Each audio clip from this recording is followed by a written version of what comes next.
It is 10:01. Good morning from the Superbook.com Sports Desk. I'm Lucas Panzica. SEC Media Days coverage continues from the College Football Hall of Fame, and Atlanta, Alabama coach Nick Saban and Vanderbilt head coach Clark Lea have spoken at the podium today. Mississippi State head coach Mike Leach coming up at noon. 3HL broadcasting live from SEC Media Days through Thursday, presented by Brentwood Hearing. Major League Baseball, the All-Star break is underway, and Juan Soto of the Washington Nationals took the Home Run Derby on Monday, beating future Hall of Famer Albert Pujols in the semifinals and edging out rookie Julio Rodriguez in the final. And Nashville Soccer Club made it official this morning as the club announced the signing of right back Shaq Moore from Spanish Second Division club Tenerife. The 25-year-old has 15 appearances with the U.S. men's national team. For all your foundation repair and waterproofing needs, visit USSTN.com. Breaking news at once on your home for the Titans and Vols. This is 104.5 The Zone.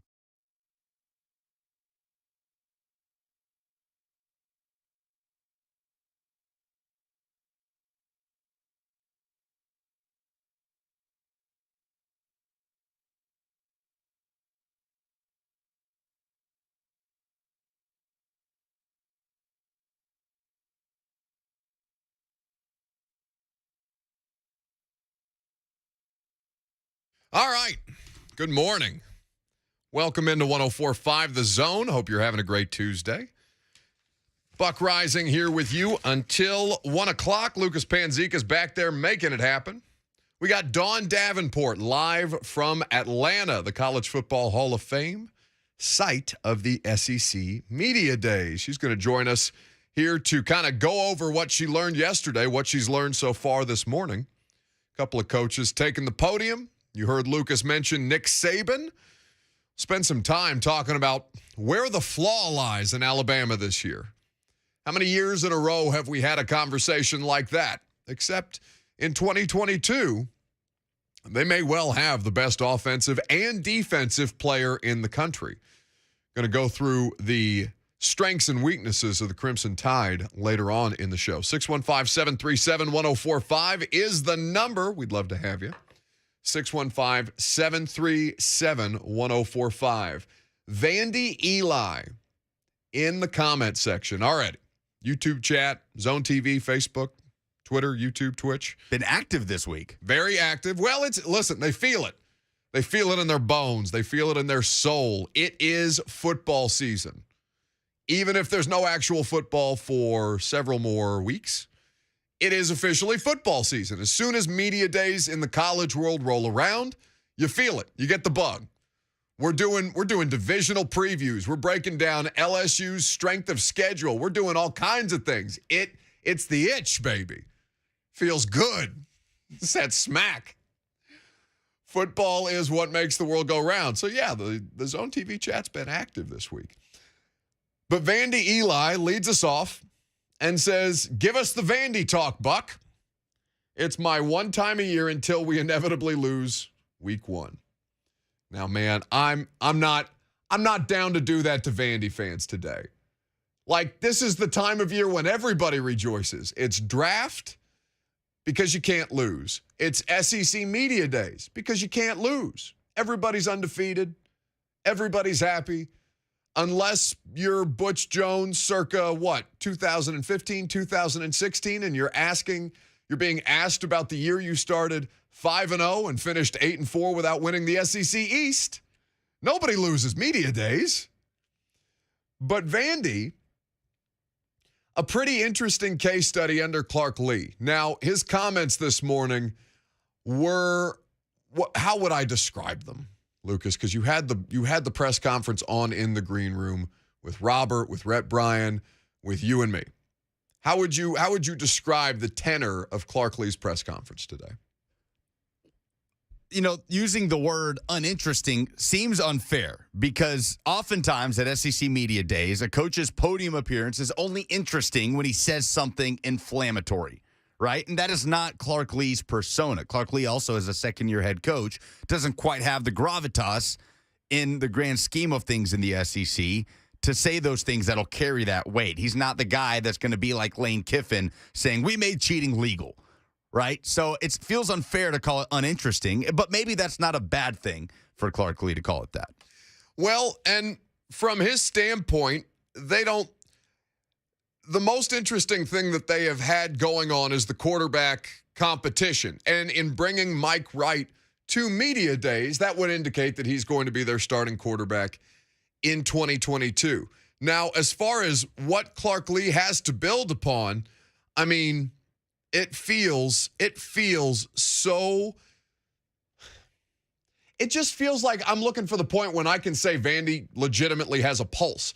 Now, there will be things that Clark Lea has learned from his first year in a role like this.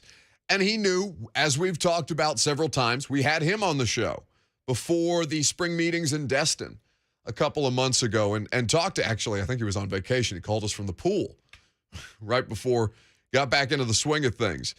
And with what Vanderbilt is, when you go 3-18 from 2019 and 2020 before Clark Lea, and you come in and you take over in 2021, and there's precious little to be excited about. There's precious little to build upon. You understand that regardless of whether you have talent or not, you got a slog because you don't necessarily have the kind of support that a traditional SEC program might. Now, I thought that there were some things when you look at the offense, just to kind of go back and watch some of their games, I thought they found ways to keep their quarterbacks upright, which is no small feat in the SEC East. I thought that a lot of their defense on third downs and in the red zone was passable. Like there were signs.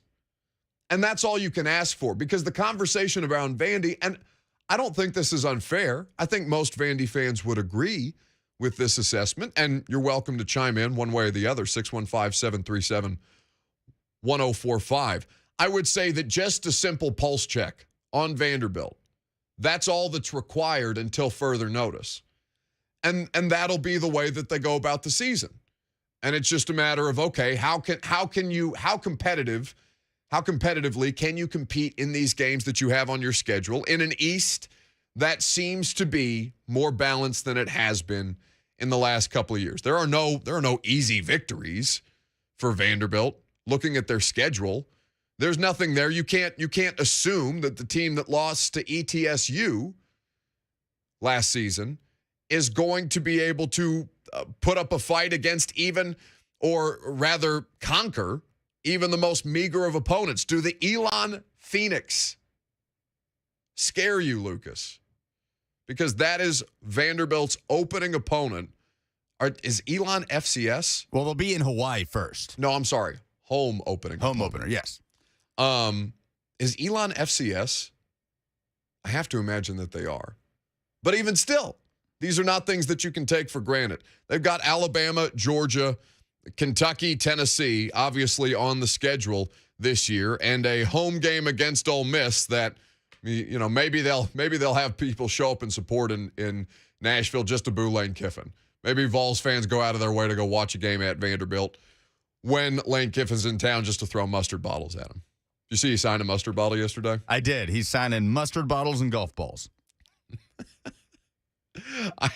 I understand why people don't like him, but I can't help but love that guy.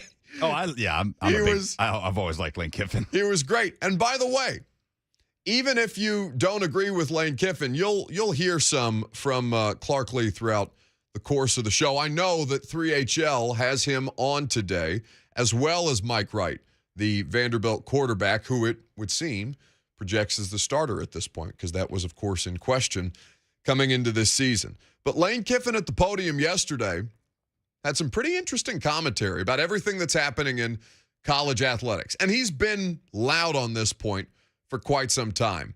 But to hear him discuss the idea of, in a perfect world, a salary capped-like situation when it comes to the name, image, and likeness money, I think it resonated with a lot of people who were in attendance at SEC Media Days yesterday. I'm sure other people said it. I said it day one. You legalize cheating, and so get ready for the people that have the most money to get the best players. And now you have it. So it is what it is. And as far as a general manager to manage that, we aren't allowed in the current system to manage what they make. So, so there isn't, well, we're not there yet. And I don't know that we ever will be. That's just what I said it should be, because that's what any other, professional sports, which is what we are now, does. I mean, nobody's going to disagree with that, right? They are professional sport. Those are professional coaches. And even if the athletes are not payrolled, or when you're looking at things like, unions and stuff like that, which will be on the table at some point, because what Lane is alluding to is the need for that kind of structure out of necessity, because in his own words, the line of the day is, you've legalized cheating. Here we go. There's going to be we're going to hear from Nick Saban as well today, because Nick Saban has been talking very openly about actual numbers. Nobody else is talking about numbers in the way that Nick Saban has been. There's always intent behind his statements. Dawn Davenport of 3HL, they're down in Atlanta. She's going to join us to go over some of the comments made by Nick Saban, by Lane Kiffin, by everybody in between, and what you can expect to hear in their Vanderbilt interviews on 3HL today. So we'll enjoy chopping it up with Dawn. 615-737-1045 is how you jump in if you'd like. I'm Buck Rising. It's 1045 The Zone.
The Buck Rising Show is powered by Spring Hill Heating and Cooling. Visit springhillac.com.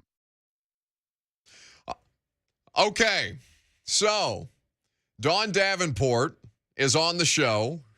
3HL is live from SEC Media Days today, tomorrow, and Thursday as well. You guys are coming back Friday, yes, Dawn? Hi. Good morning. How are you? I'm well. How are you? I'm doing great. Rocking it in Hotlanta. Yeah. What time did you have to get up to start your workday, Dawn? I don't want to talk about it.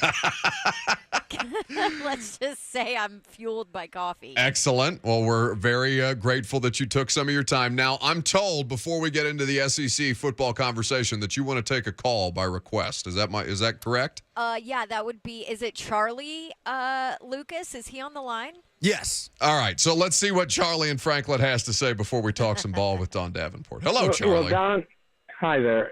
Don, I'll apologize because it's nothing to do with you, and it's all to do with your buddy. But Well, that's why she wants this, Charlie. I want to take this call. I would like for you to teach Buck a lesson. There it is. well, Buck, here's where I'm at. Mm-hmm. I sometimes appear like I'm an unhappy person. I have had the greatest life of anybody in Nashville. I've lived my whole life with my wife, and we've had a great time. So don't think I'm an unhappy person. Never. But okay. So here's my problem. I'm helping a 95-year-old last Tuesday, taking her out to shopping and taking her to dinner, and I turn you on, and you start talking about 3 drinks, $27 a piece.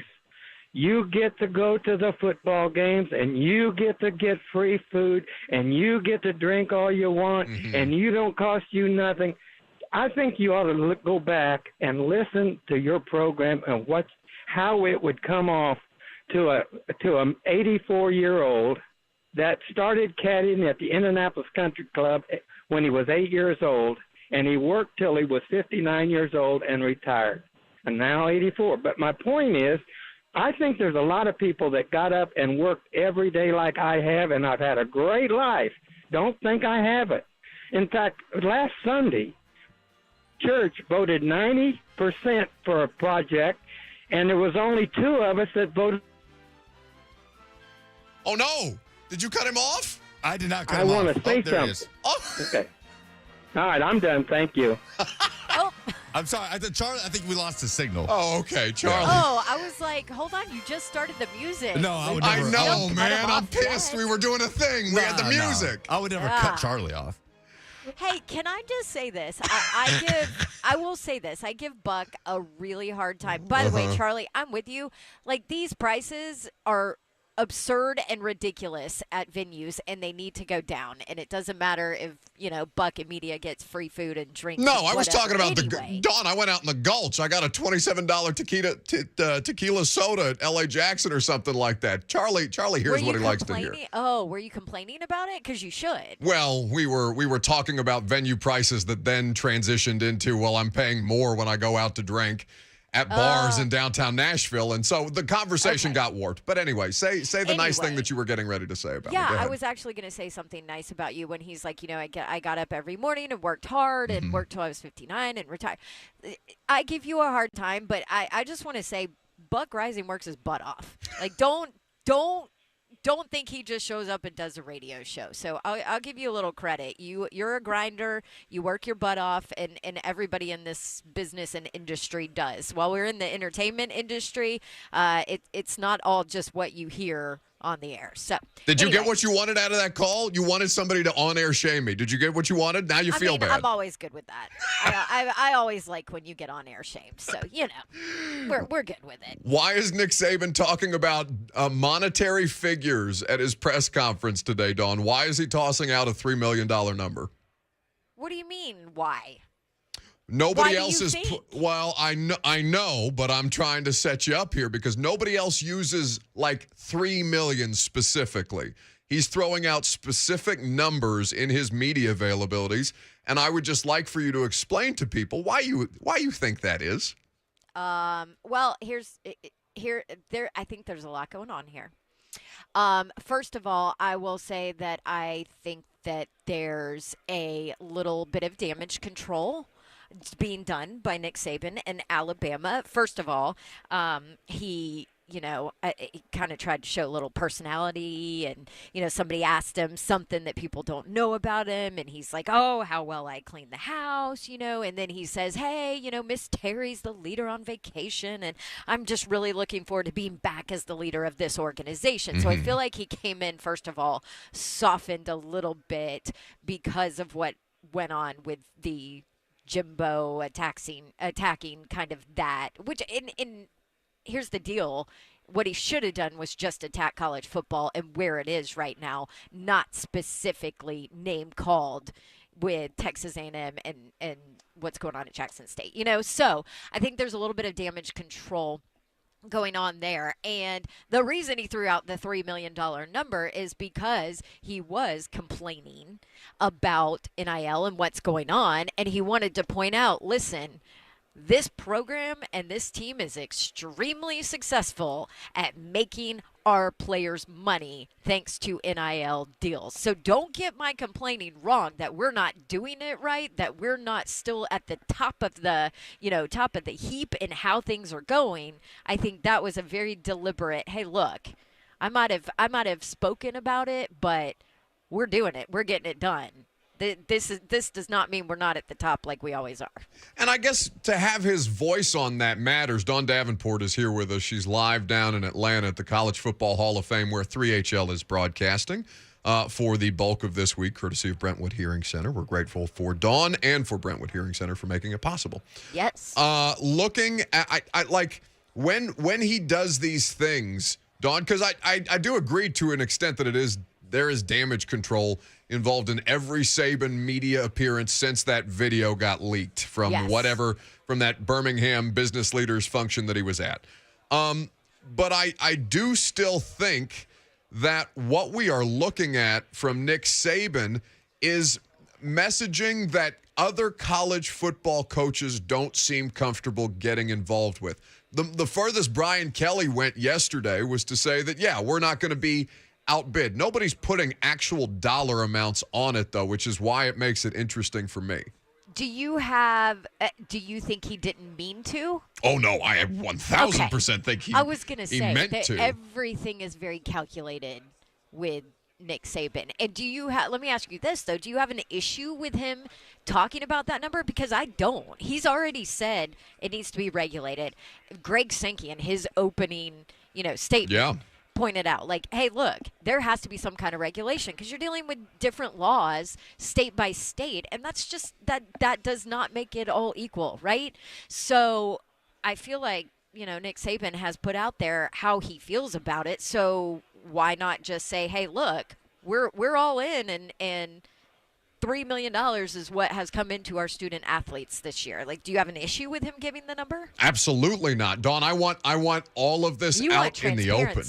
I want transparency, and everybody else seems to think this is the end of the world for college football. This is as engaged in college football as I've ever been in my life.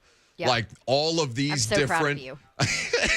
Well, listen, they made it broad scale appealing in ways that it hasn't been. Right. Things like SEC Media Days take on a whole different tenor when you're talking about the billion-dollar business dealings of these entities on top of how they manage their football program. That's the exact same thing that Lane Kiffin is speaking to yesterday. And I know that people have a lot of strong feelings about Lane, Dawn, but I found no issue, or I took no issue in anything that he had to say about the kind of governance that these things require. Although he did want the coaches to have a say in NIL, collective money, all of that. I mean, that might be pushing it a little bit. No, right? that he's full of bleep. He's full of bleep there. We're totally crossing the line there.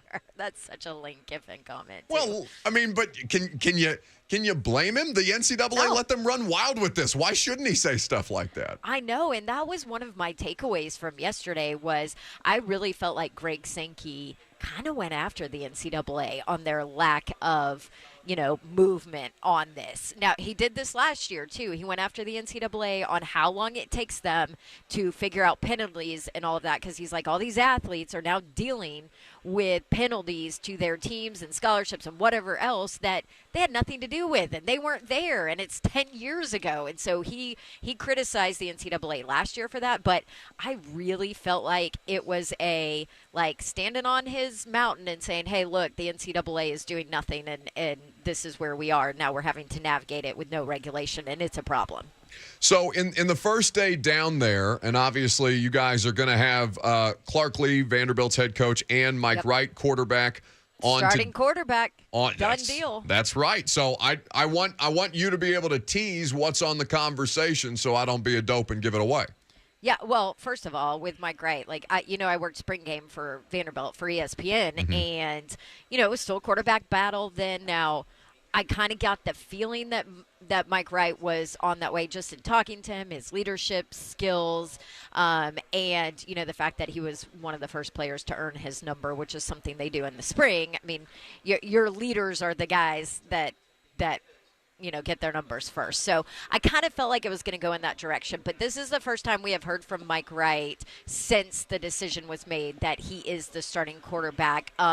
Fun thing about Mike Wright that maybe a lot of people don't know, and I saw him earlier and chatted with him. He's one of my favorite people. You guys will fall in love with him. But both of his parents graduated. He doesn't say Tennessee, but both of his parents graduated from Tennessee, and they're here because he grew up right next to my hometown in Peachtree City, south of Atlanta in College Park. So, but he's really interesting and fascinating. And I know that there's not a lot of interest in Vanderbilt football necessarily when you compare it to some of the other SEC programs. But let me tell you this, if you listen to Mike Reich speak, and by the way, he listens to our station. Him and his brother enjoy our station. Excellent.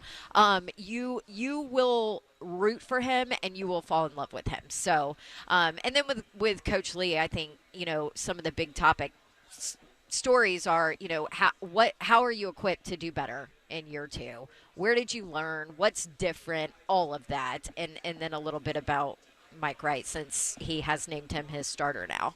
He said in the spring he was going to wait till the fall.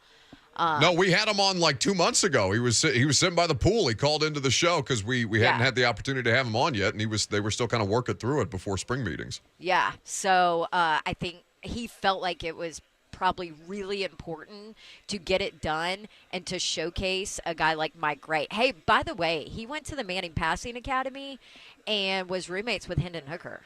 Really? So, yes. That's interesting. Mm-hmm. Well, for more intrigue on Mike Wright, you can hear him on 3HL. What time today, Dawn? Well, see, I'm crossing time zones. Okay. It's 3 to 6 Central. It's 4 to 7 Atlanta time. So you should see my text messages with all of my school reps. I'm like, okay, this is Atlanta time, right? Eastern. We're in the right time zone here. Just listen to 3HL for all 3 hours. I promise you'll hear Mike Wright. Do it. Yeah, we'll have a bunch of fun stuff going on today. It will be great from 3 to 6 right here on 104.5 The Zone. Can Mississippi State, given that Mike Leach is speaking later today, do you think that they can... Are you taking him live? I know you are. Hell yeah. Are you nuts? This man speaks to my soul, Dawn. He's my spirit animal. I love Mike. I told you that I had to do the first COVID interview with him. God, what game? It was Vanderbilt. It was Vanderbilt, Mississippi State. I ended up working that game during COVID. I watched that. I watched you do that live on television. Yeah. Do you remember? I mean, and he's like, what is this? I'm like, just walk and talk. I'm like, Coach, we can't walk and talk. COVID is a thing. We are not allowed to be that close to each other. 6 to 10 feet, Mike. You have to stand at the microphone and do the interview. I'm not doing this. Blah, blah, blah. I'm like, good Lord. So, yeah, I was the lucky one that got to do the very first interview with Mike Leach, COVID style, and he was not a fan. So, we are carrying that live. Can they finish any higher than 6th in the SEC West on? Because I look at what they return, and you would feel pretty good about Mississippi State's roster in any other division, in any other conference in the sport, except they play in the SEC and they play in the West, and everything else in front of them looks like it's probably going to be better. Here's the deal. I think that this is how I take them as a team. They could win 10 games or they could win 5. Like, seriously. So bizarre. It's so bizarre, but they have 8 starters back on both sides of the ball. This is now year 3 with Mike Leach, and I remember talking to him in year 1, and, you know, he's hilarious to talk to, by the way, and you kind of have to steer it in the right direction to get anything out of him football related, but, you know, he talked about the fence and, you know, being on the right side of the fence, and so I went back and looked when he took over in Washington State. I want to say there were 26, I think, players that left, transferred, quit, graduated, whatever, gone when he took over. You kind of saw that same shift at Mississippi State in year 1, and basically he was like, listen, this is going to happen because you're either on the right side of the fence or you're out of here. There's no straddling the fence when I come in and take over a program. And I think that's what we've seen. And so now when we're in year 3, I think he has all the right people in place. I think he has a quarterback in Will Rogers that took a big-time leap last year, who has the tools and I think the comfort to be able to do the right things. I think defensively, with Zach Arnett, he's extremely aggressive in his play calling as a defensive coordinator. I think that bodes well for their personnel that they have on that side of the ball. And by the way, we should talk to a couple of those defensive guys today, including Jaden Crumity, who is super impressive, very Jeffrey Simmons-like, right? So that's actually, I mean, Jeff's obviously like uber gifted, but as a player in the position, like that's a decent comp. Yes, and no, but to me, there's not a whole lot of Jeffrey Simmons out there, right? So I say that loosely, but I think defensively they have a chance to do some things as well. So you've got a quarterback that's now comfortable, that can now run that air raid, that gets it, that's all in, and I think they can surprise some people. So we'll see what their players, they'll be rolling through 3HL today, so we'll talk to them as well. Of course, I requested Leach, but you know, sometimes I think that they try and maybe protect him a little bit. And Would you? There is never a quick interview. This is what I'll tell you. There's never a quick interview with Mike Leach, and since time is so compacted, like the SID is one of my buddies, since I had worked, you know, so many Mississippi State games in the past, and he was just like, you know, I can't do that. You know, I can't. What a nightmare. Trust Leach to be in and out. So it's Mike Leach and Bill Walton, I think, are guaranteed at least half-hour interviews anytime you sit down to like actually talk to them about the vastness of the universe and things like that. And never would you lose interest. No. Right? Ever. No, yeah. That's why we're carrying it live at noon today. Dawn Davenport is here with us on 104.5 The Zone. Dawn, is there anything, one thing, anything that can keep Alabama from winning the title this year? No. Yeah, I know. I mean, I hate that. I mean, you never know. No, but I mean, why can't that be the answer? They got the best offensive player in the country. They got the best defensive player in the country. What are you going to do? I don't know. And by the way, Will Anderson, Slay said earlier, they were listening to him talk. First of all, Will Anderson was asked about the Saban, you know, jumbo stuff. Yeah. And he basically said, well, when we play Texas A&M, it will be addressed then.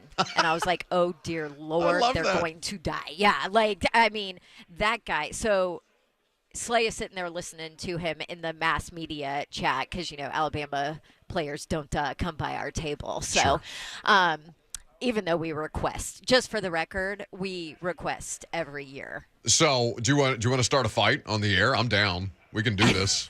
We can do this on Alabama. Yeah, we can do this. Yeah. Respect no, we Dawn. just kinda, respect 3HL. Who do you think you are? We just kind of let it go every year. It is what it is, right? You're better than I am. I would not. But Slay did say in the middle of Will Anderson talking, he goes, man, this guy's got to be dealt with. He's going to be a lot to handle, a lot to deal with. I mean, he's super impressive. I just don't think you're going to be able to stop him. I think, you know, we talk so much about the offenses in the SEC. That's all the talk here is, oh, Josh Heupel, look what they're doing. Oh, look, Mississippi State has Will Rogers here, and the air raid, and they're moving in that direction. And, oh, hey, new quarterbacks and this and that. It's all about offense, and look at what Alabama has defensively. I think they're their defensive line is in a much better position. I think, one of their issues last year was protection and offensive line. And guess what? I think they'll be better this year, but they don't have to be great. Right. It doesn't matter. And they have, some transfers coming in that are going to make them better offensively too. I don't see anybody beating them. Obviously, you never know what happens in a rivalry in that Auburn game. You just never know. Yeah. Who are you trying to convince, us or yourself? Yeah, Relax. I don't know. We're scheduled to have Coach Harsin on tomorrow, so we'll see what Coach says about it. This is why you need to be listening to 3HL all week long. You should be doing it anyway, but especially this week because they got all kinds of fun people on, all kinds of good conversations presented by Brentwood Hearing Center. Dawn, thank you for the time. I appreciate you stopping by. Thanks, Bucky Buck. I love your embracement of college football. Keep it going. Hey, listen, if they keep playing it like the NFL, Dawn, you got me. Like I'm here. I know. You're talking my language. Thanks, Dawn. All right, see ya. That's Dawn Davenport, live from Atlanta. All right, we got winners and losers of the sports weekend coming up next. If you give us a winner or a loser that we like, you can make a compelling argument for them, the person, the individual, the place, the thing. We'll give you a pair of tickets to Brooklyn Bowl, courtesy of our friends at Two Rivers Ford. That's next.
Welcome back. Buck Rising here with you until 1 o'clock, 615-737-1045. Load them up. We got winners and losers of the sports weekend coming your way here in just a second. So, if you give us a winner that we like, if you give us a loser that we love, we're going to send you to Brooklyn Bowl tomorrow, guys. Tomorrow is the day for the Split Happens Brooklyn Bowl charity event. We are incredibly excited. We want to see as many of you guys there humanly possible. If you don't win this pair of tickets right at this second, we have more tickets to give away. We have another pair, courtesy of Two Rivers Ford, to give away later in the show. And then, of course, still a few left, just 10 left at 1045thezone.com. So if you don't get a chance to win them, you can certainly purchase them for a great charitable cause. So, let's open up the circus tent. Real simple. Who won the sports weekend? Who took an L? Could be a person, could be a team, could be an organization, it could be a venue, whatever strikes your fancy. I almost said strokes your fancy, but that sounds graphic. I don't think that's right. 615-737-1045. Allow me to start the proceedings. Juan Soto, 23 years and 266 days old. Juan Soto became last night the second youngest player ever to win the home run derby. He dueled it out with Julio Rodriguez in a battle of the young bats, one might say, at Dodger Stadium last night.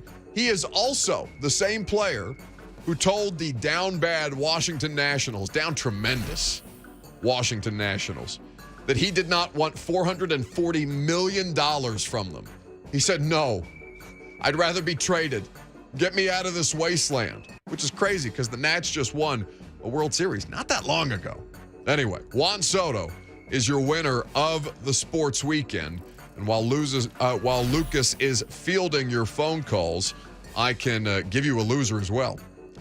My loser is going to be Conan Gray. So Conan Gray sung the national anthem before the home run derby last night. He's a YouTube singer-songwriter. He's now a pop star. Baseball fans were pissed. Who the hell is Conan Gray and why did he agree to do this? These are tweets from the media. Conan Gray should be sent to AAA.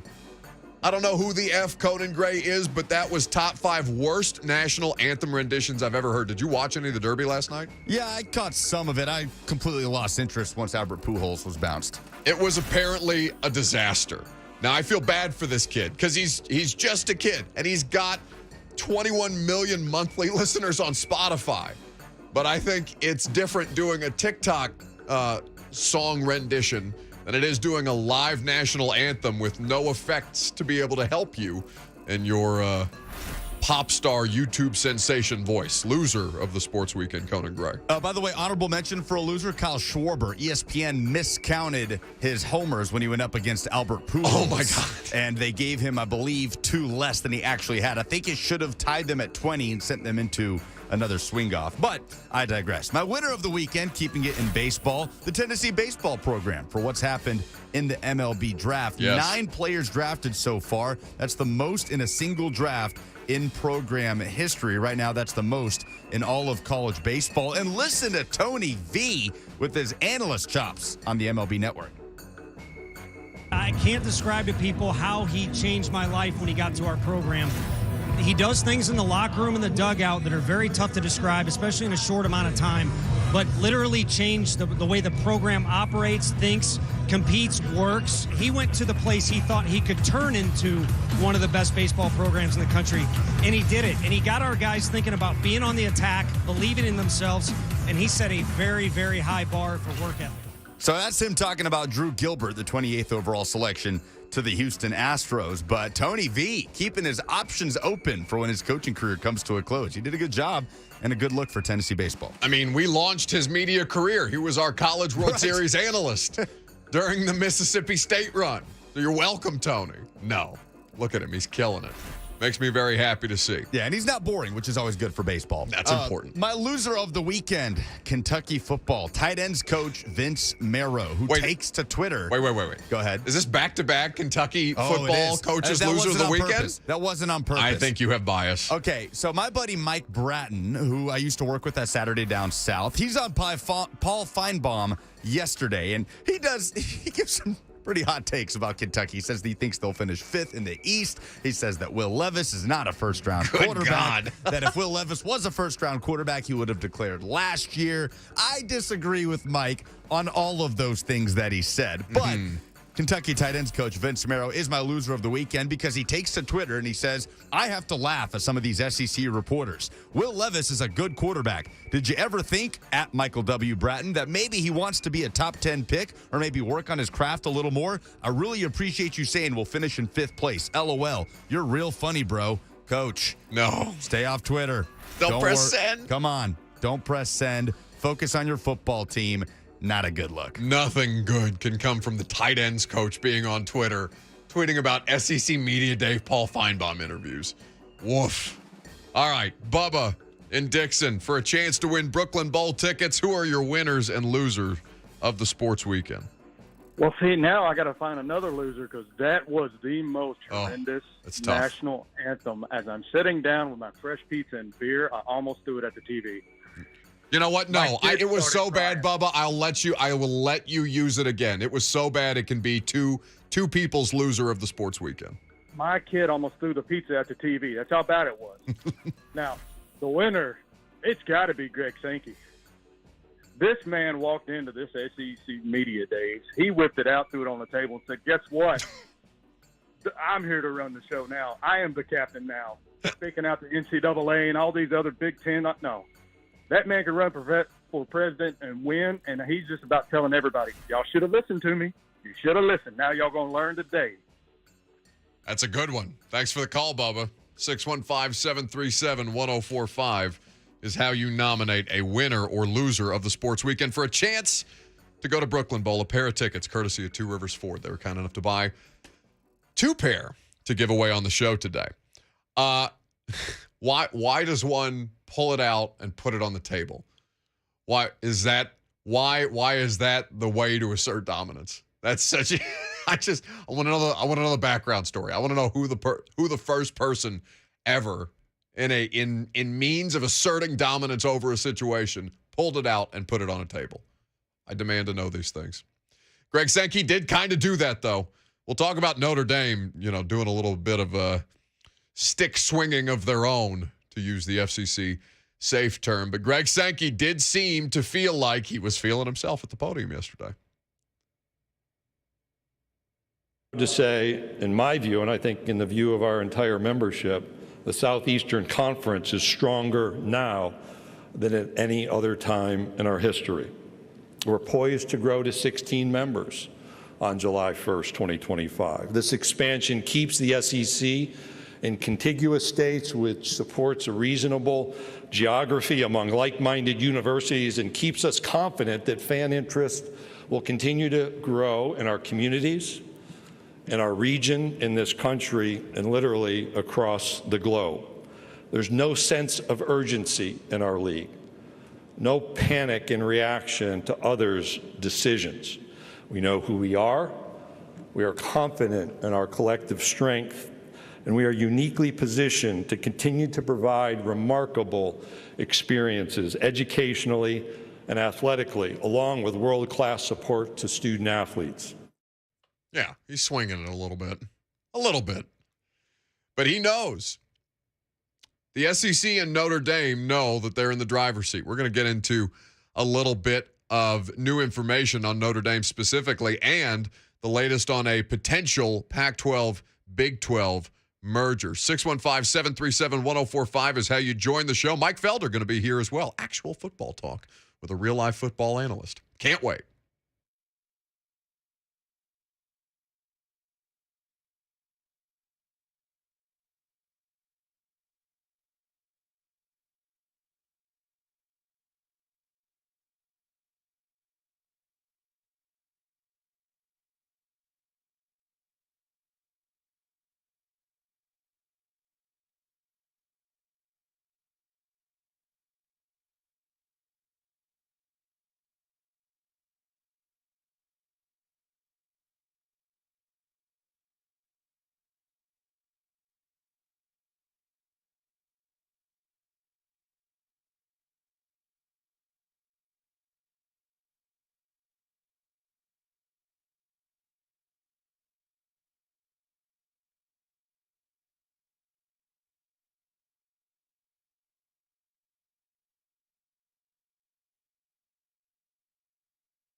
It is 11:01. Good morning from the Superbook.com Sports Desk. I'm Lucas Panzica. SEC Media Days coverage continues from the College Football Hall of Fame in Atlanta. Alabama head coach Nick Saban led things off this morning, followed by Vanderbilt head coach Clark Lee, who officially announced the starter at quarterback going into fall camp. It is Mike Wright. Coming up at noon, Mississippi State head coach Mike Leach will meet with the media. Shane Beamer of South Carolina will be later on this afternoon. 3HL is broadcasting live from SEC Media Days through Thursday, presented by Brentwood Hearing. Nashville Soccer Club made it official this morning as the club announced the signing of right back Shaq Moore from Spanish Second Division club Tenerife. The 25-year-old has 15 appearances with the U.S. men's national team. For all your foundation repair and waterproofing needs, visit USSTN.com. Breaking news at once in your home for the Titans and Vols. This is 104.5 The Zone.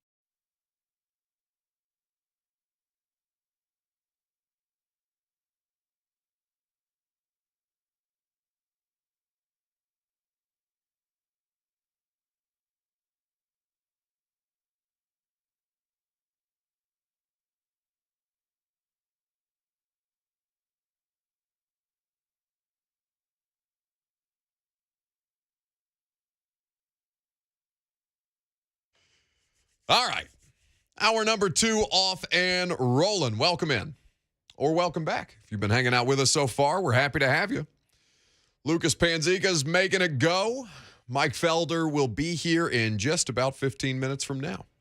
Talk some X's and O's. Get into if there are any tactical weaknesses that can be exploited on the Alabama football team this year.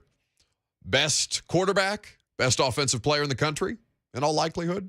Best defensive player in the country, bar none, in Will Anderson. Spend some time on the SEC and take a look at the teams that Mike is excited to watch in 2022 here in just a second. We're also going to continue live coverage from SEC Media Days. Mike Leach is expected to be up next at the podium. Lucas and I decided that it would be fun to see what the what's the nickname? The Pirate. Is it just the Pirate? Yeah, he is the Pirate. Okay. I mean, he looks like he should have a parrot sitting on his shoulder and an eye patch. I think that's an apt description of Mike Leach. Is there any other reason other than he appears like he looks like somebody who would I don't want to use the wrong word, but dress up as a pirate. He has used that analogy a lot in his coaching time, and I'm trying to find the name of the book he wrote that was kind of pirate themed. Let me get back to you on that. Pirate themed? It's like, coaches use these cliches and these metaphors and like a mentality. Like Mike Leach's thing is like, be a pirate. Okay, excellent. Well, we will hear from Mike Leach later on in the show. So as we kind of sit here and surveying the landscape of everything that's happening right now in college athletics, and obviously football being the prism that we most view these kind of things, there was a really fascinating headline that came out in the world of college sports yesterday regarding Notre Dame. Now, we have seen basically a full stop on any kind of expansion talks. You saw that the Big 12 and the Pac-12, according to Pete Thamel on ESPN, did cease their discussions to be able to merge their conferences as a means of sustainability. So that's not happening. Notre Dame, which holds the next biggest stick outside of the SEC, a report from Dennis Dodd right about the time we were on the air, I guess, or at some point in the middle of the noon hour yesterday, or maybe, I'm sorry, a little after the show wrapped up. Notre Dame targets $75 million annual media rights payout in quest to remain independent. Now, I read Dennis Dodd's story this morning. The details in there are fascinating because the Big Ten, under their potential agreement with Fox, member institutions would make $100 million a year. But that is for both home and away games. NBC is being held hostage by the Fighting Irish for the idea that $75 million annually would only buy them the rights to home games. Now, there's a lot of other details in here, and Dennis Dodd kind of goes over the reasons why Notre Dame is choosing to remain independent at this time. In greater detail, he talks about the speculation of things that are also being considered right now but aren't going any further than discussions. So negotiations for NBC are expected to extend across the next 2 to 3 weeks, he writes, according to a source. The network has been the rights holder for Notre Dame home football games since 1991. This is the kicker. So they want $75 million a year just for the home games. The current deal averages $15 million per year, but Notre Dame is currently earning $22 million annually due to the backloaded nature of the contract. So NBC structured this like you would an NFL contract. We'll take the smaller cap hit on the front end, and we'll make sure you get your money over the course of the life of the deal. $15 million annually to $75 just for the home games. That is wild to me, but also explains why the SEC not really interested in adding properties right now. Notre Dame not really interested in folding in just yet. Because what is NBC's leverage to say no? We'll just lose Notre Dame as a property? They got their own streaming platform to support. They're trying to – I just saw a report from Front Office Sports. Disney has announced its strongest upfront ever. Upfronts, for those of you who don't know, they put a lot of the talent on the stage in front of advertisers and executives, and they pitch you why you should be the next sponsor of First Take or the Colin Cowherd Show, right? So Disney has announced its strongest upfront ever, securing $9 billion. Billion with a B. That's 2 times what the Denver Broncos just sold for.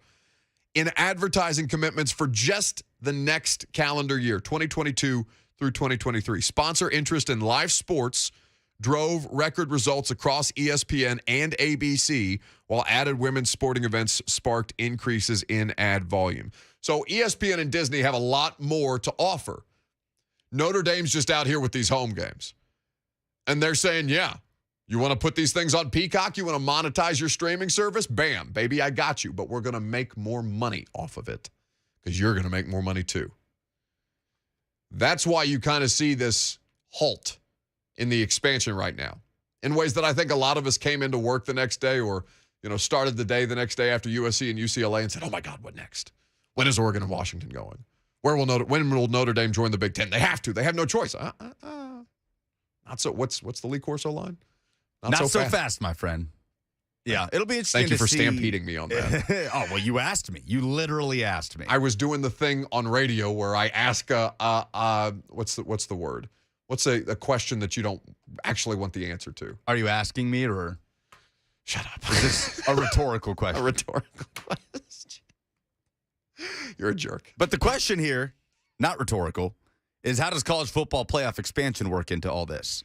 Oh, well, and that's something that Sankey kind of glazed over yesterday. Yeah. He wasn't really going to get into too much further other than, we don't need to do it right now. Yeah, which is not the tune he was singing a couple of months ago. It's interesting how his tone has changed on that. Like, yeah, we got time. We hold all the cards.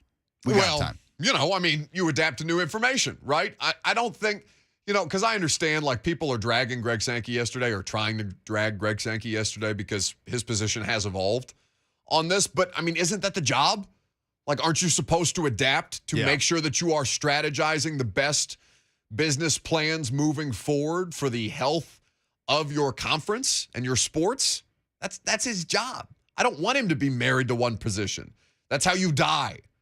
That's a terrible strategy if you're an executive in charge of one of these leagues and conferences. Greg Sankey and Notre Dame have a similar outlook on what the best case scenario for them would be with the college football playoff, and that is as many at-large bids as possible so Notre Dame can stay independent and make all this money from NBC and still have a shot to get in every single year, and on the SEC side so they can get as many teams as possible every single year with as little automatic qualifiers as possible. So it's interesting when Notre Dame and the SEC might be kind of aligned on that issue, and they seem to hold the most leverage across the board.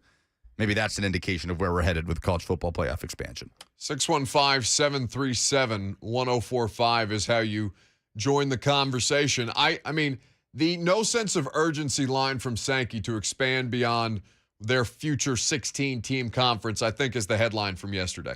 Nick Saban will say some things about NIL. Money or figures have been thrown out, the $3 million deal and things of that nature, or $3 million earned by the total Alabama football program last year. But this is the real headline, I think, that kind of carries all of this, because it's applicable to all of the Power Five and basically the rest of the sport. Jason is in Nashville. Hello, Jason. Get my backpack. Hey, thanks for taking my call. I wanted to just comment and let y'all know that, man, I feel like the best winner of sports, man, it's got to be the ones that give back to the community. And when I started thinking about what 104.5 The Zone is doing and what you're doing, Buck Rise and all y'all, for the church in Mount Carmel and these kids that are really misfortune, they don't have the stuff that we all had growing up. And when you're really in the community and you really see what Bishop Campbell and them are doing for these children and what they're trying to get accomplished in their lives, it's a blessing to see y'all giving back to them and supporting these kids, because it means a lot more than what you can put in words. So I just wanted to make sure that I highlighted that over everything else. I appreciate you taking my call. Well, that's really kind of you to say, Jason. We're hugely grateful that for people like Bishop Campbell and his wife Stacy, who put on the summer camp that we're raising, the free summer camp that runs completely on donation, that we are raising money for with the bowling event tomorrow. So we're excited about that. But so thank you. It's very kind of you to say. But yeah, there's not enough people like that. So anytime we're able to come into contact with them or find ways to kind of give them some support, we're more than happy to do that. That's otherwise we'd just be sitting here doing quarterbacks list with our platform all day. Wouldn't that make you happy, bud? No, I like what we're doing. Mike Felder next.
The Buck Rising Show is powered by Spring Hill Heating and Cooling. Visit springhillac.com. All right, so if I know that I have one ally anywhere in college sports to not give a bleep about what's being said at media days, but to talk actual football, I know that we can call our buddy Mike Felder at Stadium, who joins us now on 104.5 The Zone. Michael, speak sense to these people. They don't say anything, Buck. They don't say anything. But here's the other big problem. They don't ask the right questions. You know what I mean? Oh, yeah. No, I was talking about this with Josh Pate the other day. Pate's down there, but begrudgingly, because he said that we being media types tend to make it about ourselves. And that's listen, here's what I'll say. I'm friends with Barrett Sallee, who's at CBS. Sure. Obviously, you and I are buddies, and I'm friends with people that go to media days, Nicole Auerbach and the whole deal. It's a lot of media days is about hanging out with your buddies. Mm-hmm. No, it's the combine. It's my spring break every year. That's what it is for me. Yeah. You get to see your friends and you have a good time. But the other part that I will say, and I think you'll agree with me on this, a lot of folks that are going to media days, they don't know enough about football to ask challenging questions. And I think that's the thing that I've been trying to work with other people with. That's one of the things I've really liked about Stadium is they've let me ask questions, or they let me write questions. And when you get to write a question, you can get a coach off guard, and you can tell that the coach is off guard because they immediately go into actual coaching. Yeah. And they start to teach you something about football. But there's not enough people that know enough about football to ask a question. Like if you ask Nick Saban, I know Nick Saban already did his podium, but if you ask Nick Saban, hey coach, what was it like being able to kind of manipulate teams with using Kendall Randolph as a tight end, even though technically he's a 4-star offensive lineman. Right. What was it? How did that change things for you? And he's going to be like, oh, that was a real – and he'll open up a little bit. And that's the part that I think we missed out on because people don't know enough about football, which is my goal, which is to teach more people about football. Which is why we're grateful for Mike Felder's presence at In the Bleachers is where you can follow him for the best analysis of the college game. Certainly, we're always grateful when he can give us some of his time. So to that point, we've been having this conversation about Alabama with what seems to be an overwhelmingly, every year, amount of talent, but literally the best offensive player and best defensive player in the country, I think, by most measures. You look at the kind of things that they were deploying last year, just as you've described, to kind of manipulate defensive fronts based off how they were aligning certain things and trying to get as much pre-snap information as possible. Where is the schematic flaw? Where is there anywhere that they can be taken advantage of in any way, shape, or form this season? I think it's the same thing that it's always been. And the same thing that's going to continue to be. It's the reason why Nick Saban decided that I do need to score 35 points a game, and it's going to be their defense. Yes, they will get pressure with Will Anderson. Yes, they have Henry To'oTo'o, who's one of the best linebackers in the country. But their secondary, and I don't mean just theirs, every secondary is gettable. Every single secondary is gettable. You remember they had Marlon Humphrey, and Laquan Treadwell was like, oh, it doesn't matter. You can't stop me. Right. So it's one of those things where your secondary is vulnerable all the time. And obviously they have Brian Branch. What is it, Kool-Aid? They got a guy named Kool-Aid. They absolutely do. But the reality of it is the margin for error in the secondary is the smallest margin for error in football, period. Darrelle Revis he's a Hall of Famer, and Randy Moss made him look like an idiot on one play because he made one bad step. Right. And so that's what the secondary is, and that's where they're gettable, and I'm very curious to see how it plays out. I think that the C.J. Stroud and Bryce Young, the battle between them is going to be very interesting because – C.J. Stroud's going to have a good year. I think that, for me personally, Alabama's number 2, Ohio State's number 1, because the addition of Jim Knowles at Ohio State is a game changer for a team that should have been a lot better than they were. And by should have been a lot better than we were, we're talking about a team that won, 11 games a year ago? Right. No, Jim Knowles, the new defensive coordinator, replacing, they removed Kerry Coombs in real time, the former Titans defensive back coach. I remember Coach Coombs well here, but it turns out he was not quite equipped for the position that they put him in, so Jim Knowles takes over as the DC this year. Ohio State, so it is the defense for you with actual competency when it comes to the coaching and probably the best collection of skill position players in college football this year, right? Because C.J. Stroud is a fantastic prospect, but Mike, I can't help but notice that the weapons are just overwhelming year in and year out, especially with how they use Smith and Jigba. Well, here's this crazy. You know what's crazy, Buck? They lost 2 first-round wide receivers. Yeah. And then we're like, oh, they're better. Yeah. They're better now, that's scary. That's the scary part. But I also think that the aggressiveness that Knowles is going to bring to that defense is something that Ohio State has lacked for a long time. I think they're going to return to being the Silver Bullets. And that's the only reason I put them slightly above Alabama. But if we get an Alabama-Ohio State national championship game, I think that the entire college football world is going to be thrilled because we're going to get obviously the best coach that we've ever seen in Nick Saban. We're going to get an offense we're going to get 2 offenses that are unbelievable from both of these teams. So those are the 2 teams that I'm kind of what do the kids say? When you're shipping something, you're relationshiping it, you're shipping it. I'm shipping those teams together as the 2 best teams in the country. And then we get to the next level, which is, I guess, Georgia. But I'm not as high on Georgia as it seems like everybody else is, including Vegas, because how can they be as good as they were a year ago without Nakobe Dean, without Lewis Dean, without Trayvon Walker, without George? Like, how can they be as good as they were a year ago without all those guys? It would seem to be impossible. Now, I think for Georgia, the thing that kind of gives you a sense of optimism is just basically them being able to maintain defense. I don't think anybody realistically expects them to achieve at the same heights, Mike. But that offense with those tight ends, I think it really. Okay. What happened? Okay. When you lose one of the smartest football players that we've ever seen in Nakobe Dean, yeah, a guy that was calling plays out before they happened based on formations and motions, when you lose him, that's irreplaceable. That's the part that, for me, that he is the key to all of this. I don't care if he didn't get drafted in the first round. The reality of it is, how do you replace that?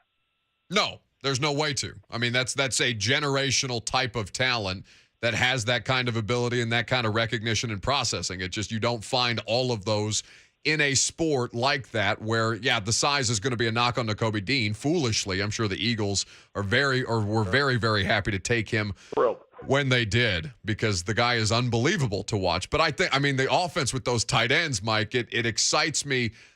Just the prospect of not just Brock Bowers, but everything else that Stetson Bennett has at their disposal. Are they going to throw the ball to Darnell Washington? Because they didn't do it last year. Yeah, I know. Why is that? I don't know. Are they going to throw the ball to? They didn't throw the ball to George Pickens. George Pickens was healthy halfway through the season. He's ready to go. Yeah. And they're like, no, we're going to throw it to Ladd McConkey. It's just such a comedically great name for you to throw out in the middle of it, because it's exactly right, and also his name is Ladd McConkey. Yeah, I don't have a lot of faith in what they're going to do offensively, which hampers what they do defensively. I've been doing a lot of work this offseason. I'm trying to look at what makes football work, and one of the big things I've noticed is like this net negative rate, where with the net negative, you look at all the negative plays, and the negative plays are plays that are tackles for loss or sacks. And Georgia only had 7%. Only 7% of Georgia's plays were negative plays. God. Not including penalties, not including incompletions, not including runs for like 1 yard or 2 yards or plays that were short of first down, but just the plays that went backwards. It was only 7%. That's one of the best in the country. But they're not explosive either. Right. And if you're not going to be explosive, your defense has to do the heavy lifting. And I don't know if their defense is going to be able to do the heavy lifting. Alabama had a 13% net negative rate. Oklahoma had a 13% net negative rate. They're more negative than Georgia, but that's also because they're not as conservative as Georgia. So it didn't matter if they lost yards on first down, they would pick up 25 yards on second down. And that's the big thing. That's the difference here.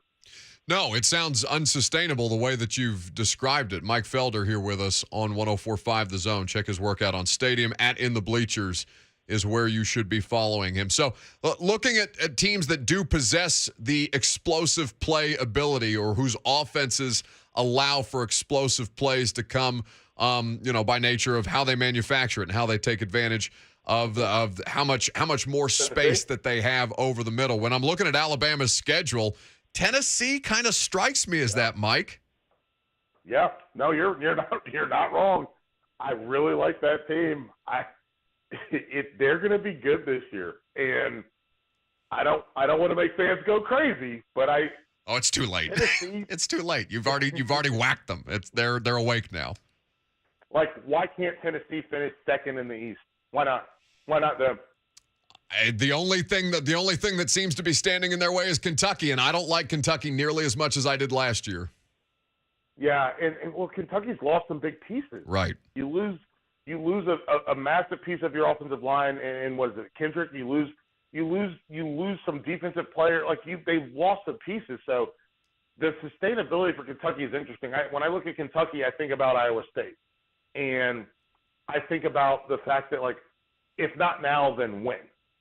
And if Kentucky couldn't get higher than a year ago, and then you lose those pieces, and obviously I understand they have Will Levis, but Levis is being mocked as a first-round draft pick. Does that surprise you? Yes. He's got but it's Levis and Van Dyke. Van Dyke at Miami, Tyler Van Dyke, the quarterback at Miami. They look like guys that fit into the mold of what you want. But there's a huge gap between being Mark Sanchez and then turning into Justin Herbert. Right. And so that's the big thing with Levis and with Van Dyke is you don't know which way they're going to go, because neither one of them are going to have championship seasons, but they have all the measurables that everybody falls in love with.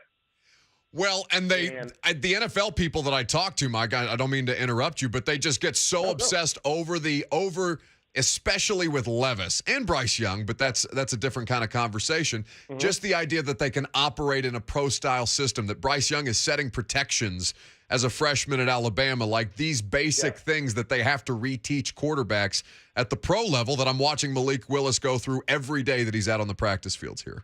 Right. No, I love that. That's the part I love about Levis. Yeah. That's the part I love about Van Dyke. That's the thing I loved about Kenny Pickett.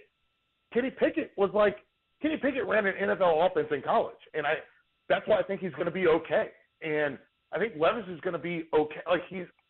But the thing for me is just we're putting a lot on these young men who still have a long way to go and a short time to get there because it's only one more season. So it's just going to be very interesting to see how that works. But to circle back to the Tennessee point, Hooker, and you've got a team that runs. The thing I love about Tennessee is the same thing I love about Utah. They know who they are. Utah knows that they're a bunch of grimy guys that go out there and fight hard. Tennessee knows we're going to go fast, and we're going to figure out a way to make it work.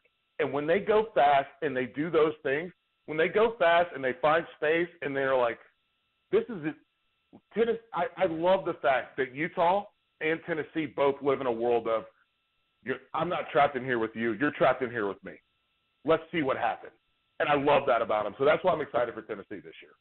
Mike Felder, Stadium, here with us on 104.5 The Zone. That's the thing that just stood out so starkly to me and everybody else who regularly watches the Vols, Mike, is that they just seem to have a coherent plan when they got out on the sidelines last year. And it's such a fundamentally simple thing, or it maybe not simple thing to execute and to orchestrate, because obviously there's so many different pieces and parts working in conjunction together, but that is the thing that gets me the most excited about Heupel and his staff, that I could identify that and then I could recognize that on a consistent basis week in and week out. There you go.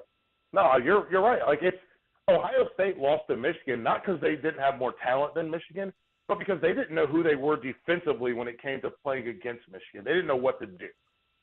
Tennessee lost games because they made mistakes. Mistakes are different than not having an identity, and it's way easier to fix mistakes than it is to fix an identity crisis, and that's a reality of college football. That's real. They scared Alabama a little bit.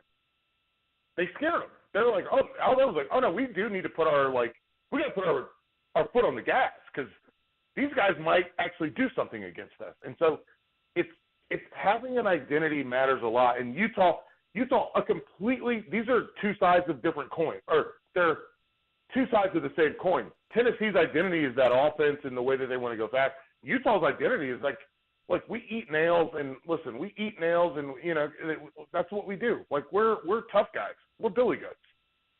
And I'm going to tell you what, when they go down to Florida, I hope Florida's ready because Utah's about to bring them some pain. Mike Felder here with us on 104.5 The Zone. KJ Jefferson and Kendall Briles in year 2 together. What excites you? Because I assume, because I feel like I know you well enough, Mike, to know that you have a type. What do you like about Kendall Briles and KJ Jefferson together? Listen, I love you. I love Arkansas, baby.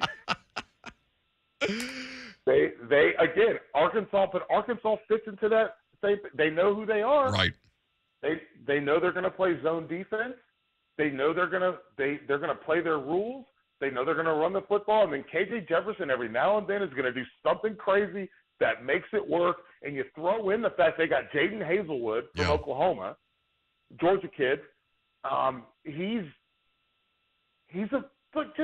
Just like it's literally the Randy Moss of like chuck it up there, dog. Right? Like just put it up in the air. I was watching Hazelwood a couple weeks ago, and because we were talking about top transfers and top NFL prospects, and Hazelwood is like, if the ball's in the air and he's around it, he's going to get it. He's going to get it before the defensive back gets it. And that's going to help them against A&M. That's going to help them against Auburn. That's going to help them against LSU. It's going to help them against every team that they have to play. So Arkansas, for me, is a team that plays by the rules, and then every now and then they take a chance. It's what Derek Mason could not create at Vanderbilt because he never had a guy that he could just throw the ball up there to. Right. And that was the big difference. But they're going to do all the same things. Like the little things are going to be done correctly for Arkansas, and that's a Sam Pittman thing because he's an offensive line coach. And offensive line coaches know there's a huge difference between stepping in the bucket and stepping right outside the bucket.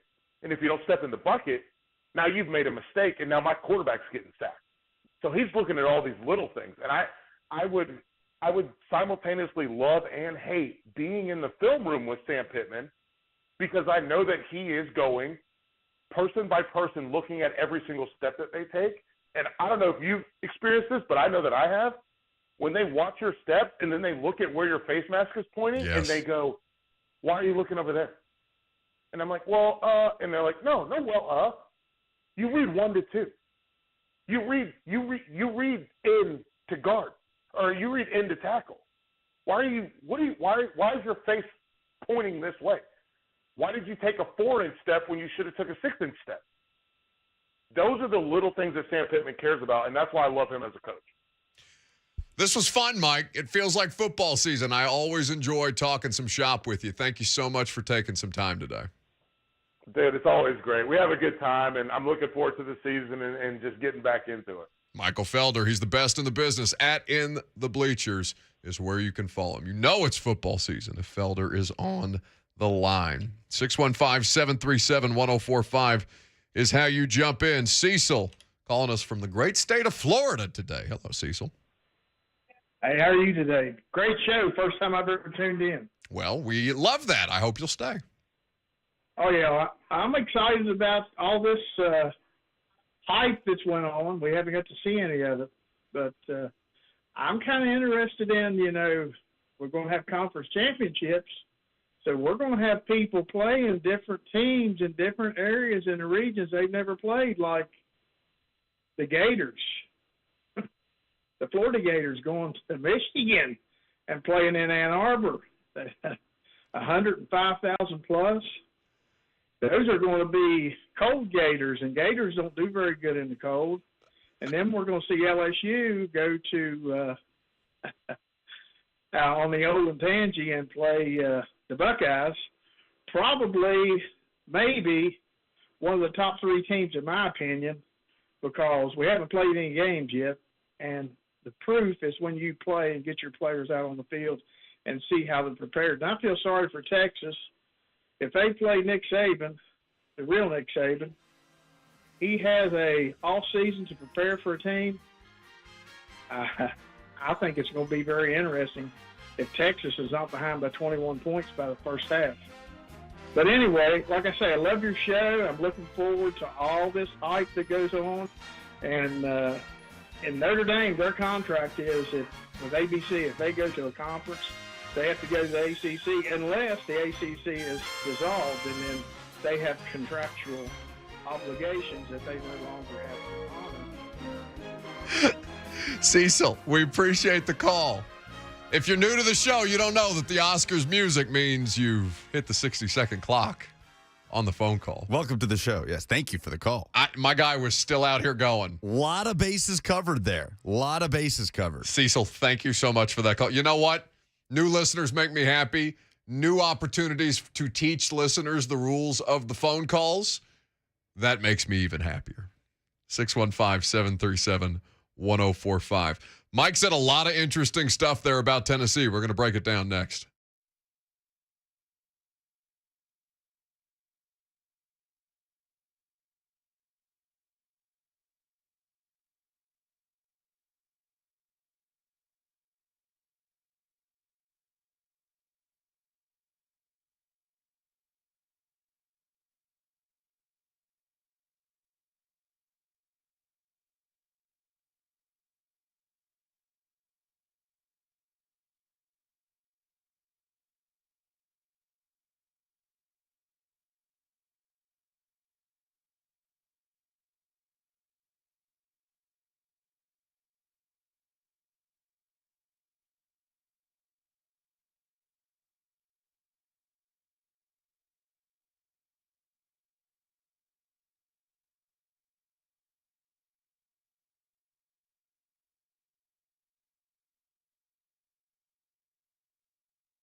Man, Mike Felder makes you feel like football season.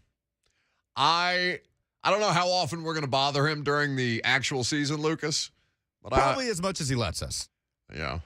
I know he's got regular radio hits around, but Mike's a buddy, so he'll be able to I know he's good about making time for us whenever it is that we ask, so we'll try not to take advantage of him. But he said something really significant about the University of Tennessee that I want to run back. He made a comparison to a team that Josh Pate recently accused me of faking my love interest for. He made a comparison between the University of Tennessee and Utah, which I thought was fascinating, especially when he explained why. Ohio State lost to Michigan, not because they didn't have more talent than Michigan, but because they didn't know who they were defensively when it came to playing against Michigan. They didn't know what to do. Tennessee lost games because they made mistakes.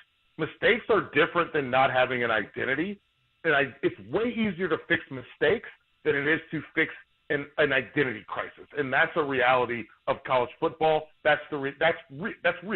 They scared Alabama a little bit.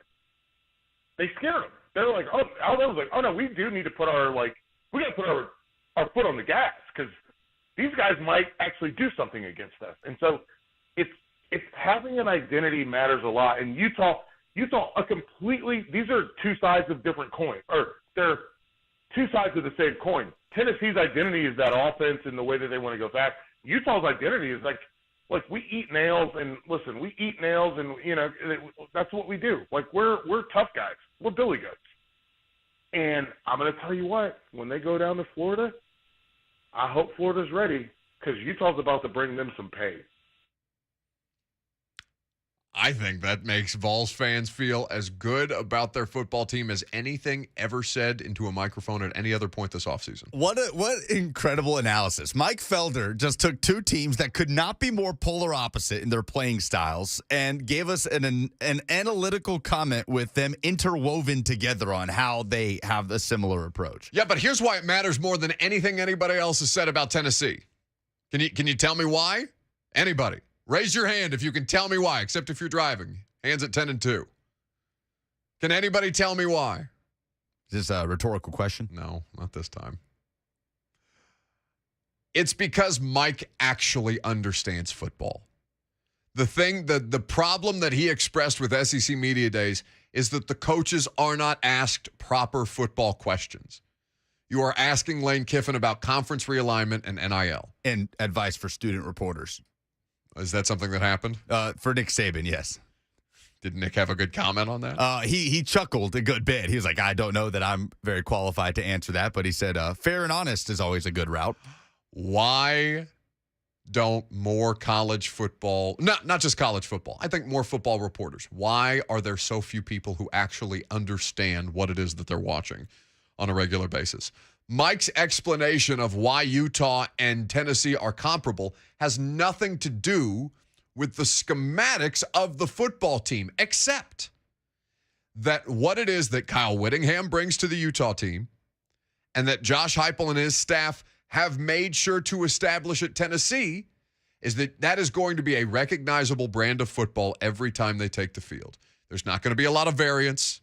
You know what to expect. You understand where winning in the margins might come from or losing in the margins might come from because you understand what they are philosophically and how that applies to the product on the field. That's the best source of optimism that the University of Tennessee could possibly have for all the reasons that he's just described. What did Mike Felder lay out was Alabama's greatest weakness? Well, he pointed to the secondary and the margin for error there. That could be the case on any football team ever at any given point. Every football fan, whether you're a high school football fan, a college football fan, or a professional football fan, everybody, when I say to you, there is one corner in the history of your program, your franchise, or your school, whether it was on your high school football team or not, you know the name of one corner who consistently lets you down by getting burned. There's a corner like that for every franchise, every football program, every football team in the history of ever. because it's the most impossible position to play, especially in today's game. So how do you beat Alabama? Well, if their secondary is already a little bit vulnerable, you just increase your margin for victory there. You win in the margins. You take shot plays on Alabama.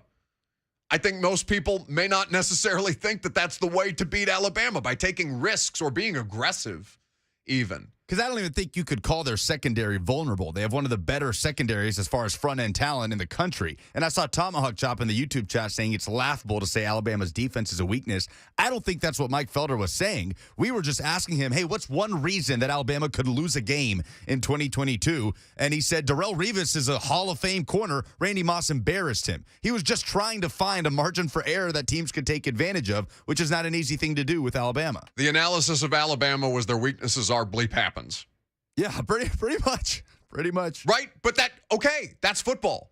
Like, you have a style of play that would lend itself to bleep happens for your offense and against a defense that does not display necessarily vulnerabilities in the traditional sense. But if you're just looking for anything that may give you the opportunity to knock off the big dog, or in this case, the elephant, Tennessee may be best equipped to do that of any team on the Crimson Tide schedule this year, which is crazy to say.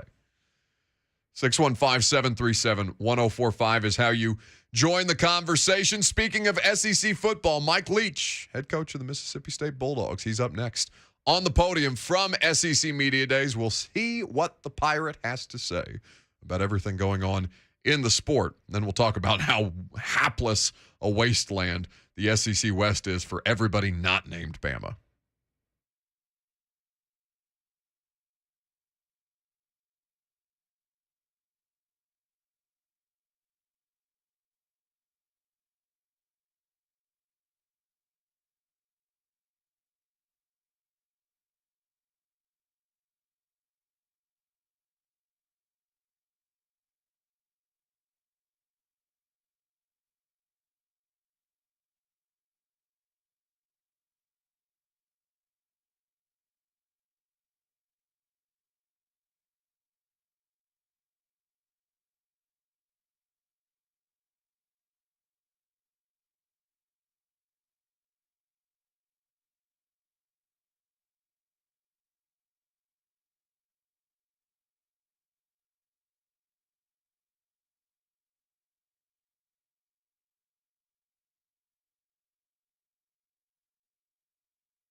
It is 12:01. Good afternoon from the Superbook.com Sports Desk. I'm Lucas Panzica. SEC Media Days coverage continues from the College Football Hall of Fame in Atlanta. We've heard from Alabama head coach Nick Saban, heard from Vanderbilt head coach Clark Lee, who officially announced Mike Wright as the starter at quarterback going into fall camp, and we are about to hear from the Pirate, Mississippi State head coach Mike Leach, coming up to the podium as we speak. You can hear it live right here on the Buck Rising Show. 3HL is broadcasting live from Media Days through Thursday, presented by Brentwood Hearing. For all your foundation repair and waterproofing needs, visit USSTN.com. Breaking news at once in your home for the Titans and Vols. This is 104.5 The Zone.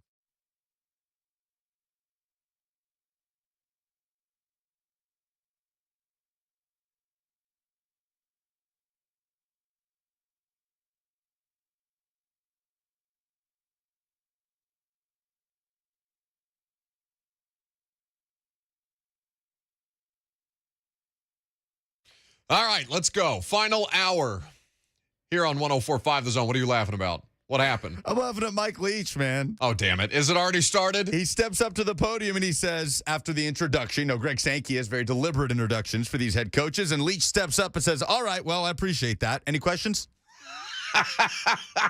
Let's go live. I want to hear some Mike Leach if we can. He's holding court. How you doing, Coach Leach? Scotty from Off Script. I asked Coach Lane about the personalities in Mississippi. He corrected me and said there were 3, including yourself. What possibilities you, Lane Kiffin, have in playing Jackson State, being in-state competition for each other? Is there a possibility that you'll ever see or your team will play at HBCU as Jackson State? I'm not sure. I mean, it's possible. I think it's possible. We don't have anything scheduled that I'm aware of. Of course, on my staff, Tony Hughes used to coach at Jackson State, and I know a bunch of those guys on the staff, and they do a really good job. And then Coach Sanders is a blast if you know him. I mean, just talking to him's fun. And then I wouldn't rule it out, but we don't have anything scheduled. Okay, we're going to go right here on this near aisle.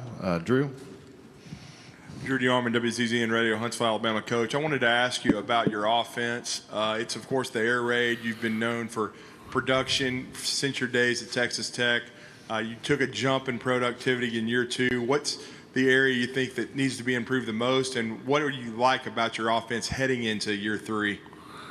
Well, we've got some starts. We're still, I guess, on paper, kind of a medium young team, but we do have a lot of starts, and I think that's helpful. So we do have experience to draw on.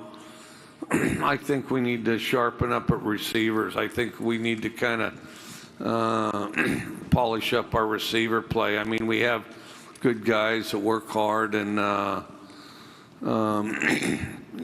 have a sense of urgency, that type of thing. But we I just think we need to be sharper. We have a mixture of really young and old there, and I do think we're getting better, and I thought we had a good spring. But I think we can sharpen up there. Coach, we'll go over to our right, about halfway back. Connor O'Gara, Saturday Down South. Sankey said that you have some Netflix recommendations. Would you be willing to share those with us? Yeah, I wish I'd watched more Netflix lately, and I haven't. Somebody said I need to watch The Terminal List, which I haven't watched it yet. I guess The Hidden Gem, which I think I said it last year. Operation Odessa, that documentary, you need to watch that. About these international criminals that Wait, fade it down for a second. Try to buy a submarine. What is in Mike Leach's throat? It sounds like an alien. Have you never heard him speak? No, I've heard him speak before, but oh my God, get this man some tea. Well, go back. I want to hear his Netflix recommendation. All right, back up. During the season, it's good to watch, to kind of get your head straight. But I'm up to date on Better Call Saul. I'm up to date on Yellowstone.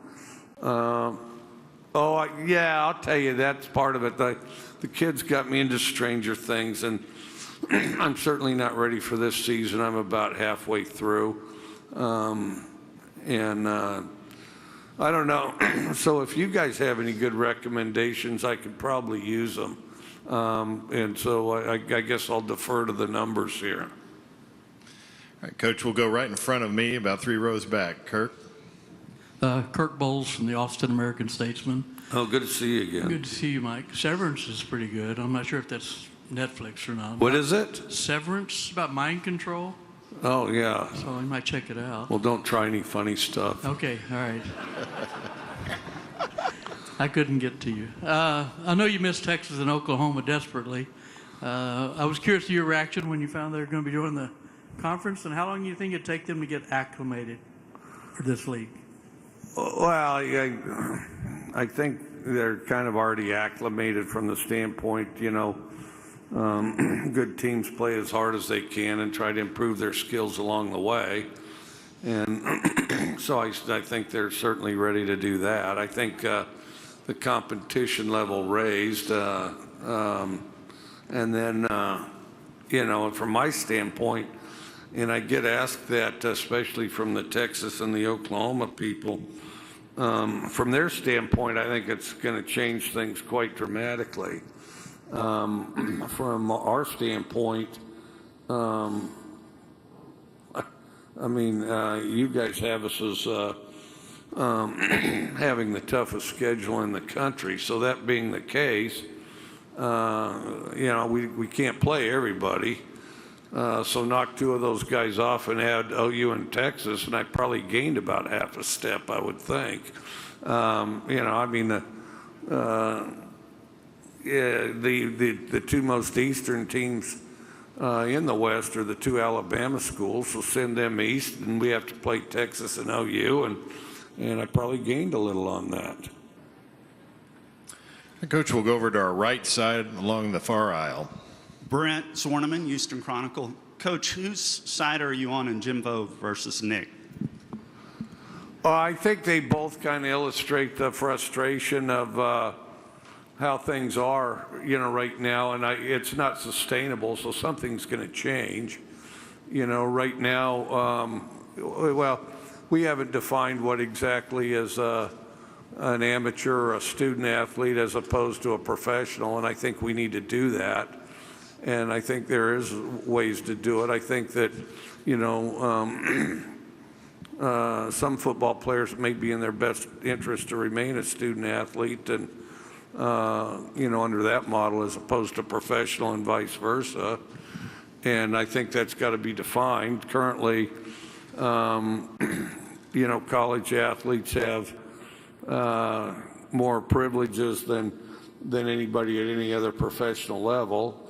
And whether that's a good thing or a bad thing, I don't think it stays the same because there's responsibilities that go along with being a professional. And I've said this before, you've probably already written it down.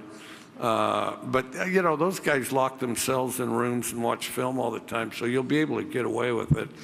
Go up to your next favorite NFL guy and say, hey, I heard in the NFL they're going to have unmitigated free agency, 365, 24/7. And by the way, there's not going to be any salary cap or draft. You're just going to have bidding wars. And just watch the expression on their face. And don't look at anything else or write down any notes because the expression on their face will be well worth it. And so I don't see this as... I don't think the dust is settled. We're in a big transition period on a number of things in college football, and and we got sharp guys actively trying to sort it out, and I hope that it will be. And yeah. How about that? Mike Felder's out here accusing the SEC Media Days media of not asking the tough questions of Mike Leach. Hey, who you got in Jimbo versus Nick? And a well-articulated answer by Mike Leach. Whatever you think of him as a coach, and it is the second most difficult schedule in FBS this season. Now, that's according to things like the Football Power Index at ESPN. And those things I always take with a grain of salt at this time of year because I have no earthly idea. It's been explained to me 9,000 times. I still have no idea what makes up the FPI. But, I mean, to look at their schedule, it's reasonable to take into account the kind of things that they're up against, particularly in the West. But Mike Leach, putting it into context that everybody can understand. Go tell the NFL people that they're going to have to get in a bidding war, free agency every year. Jerry Jones versus Daniel Snyder. Who's got more cash? Go. That's what college football coaches are up against. And with the kind of stuff that legislates it, so you can't be the general manager. You can't have a general manager on the coaching staff, which is a part of the rules currently in place. At some point, there's going to have to be adaptations. How much ground did we cover in, 4 questions with Mike Leach? Netflix recommendations, the future of college football, and Jimbo versus Nick. Outstanding. I'm glad we did that, buddy. Good call. Always a good decision. 615-737-1045 is how you join the conversation. So let's take a look at the SEC West. All Lucas has in my show rundown is it's a helpless existence for some teams. We'll talk about which teams those are next.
The Buck Rising Show is powered by Spring Hill Heating and Cooling. Visit springhillac.com. Now, you can't come off a Mike Leach press conference with the blues. You think Mike Leach got soul? They got a little to him. I don't know how you can live in Mississippi and not. It's a different conversation for another day. Welcome back. So Mike Leach is still at the podium. So we have, who's on the schedule today, Lucas? I know Alabama and Vanderbilt have already gone. Is there anybody beyond Mike Leach today? Shane Beamer, the only one left. South Carolina. What time is that on for people? Shane is on at, let me check. Silence. 1:30. 1:30. Okay, right after we wrap up. Are you guys carrying Shane Beamer? We might carry some of it. Okay. But meanwhile, Mike Leach is still talking. Now, I've got the Mike Leach press conference on in the studio, but the television is on mute. I'm just kind of keeping an eye on him.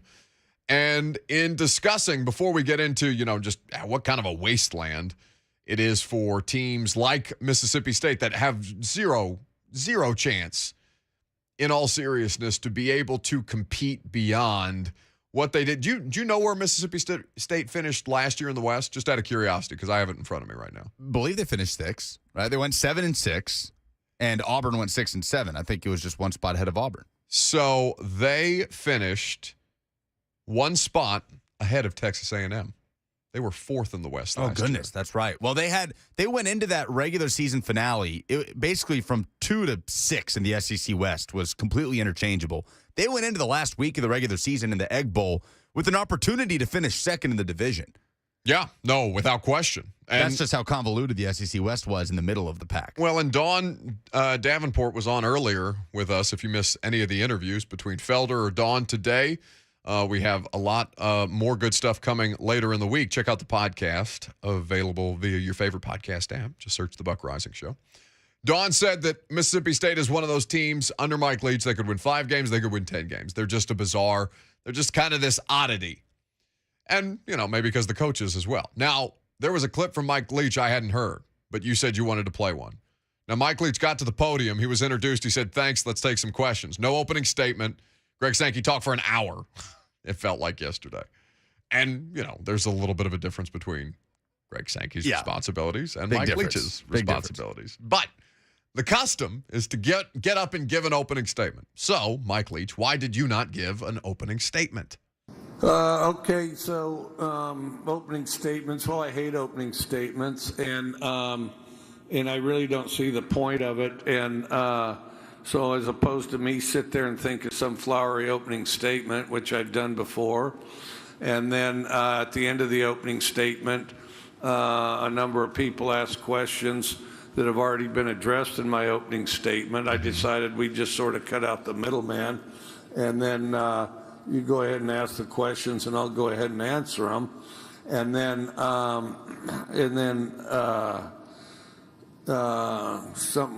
think Will Rogers is going to improve. I think he needs to incrementally. The follow-up was, what kind of step could Will Rogers take in 2022 at quarterback?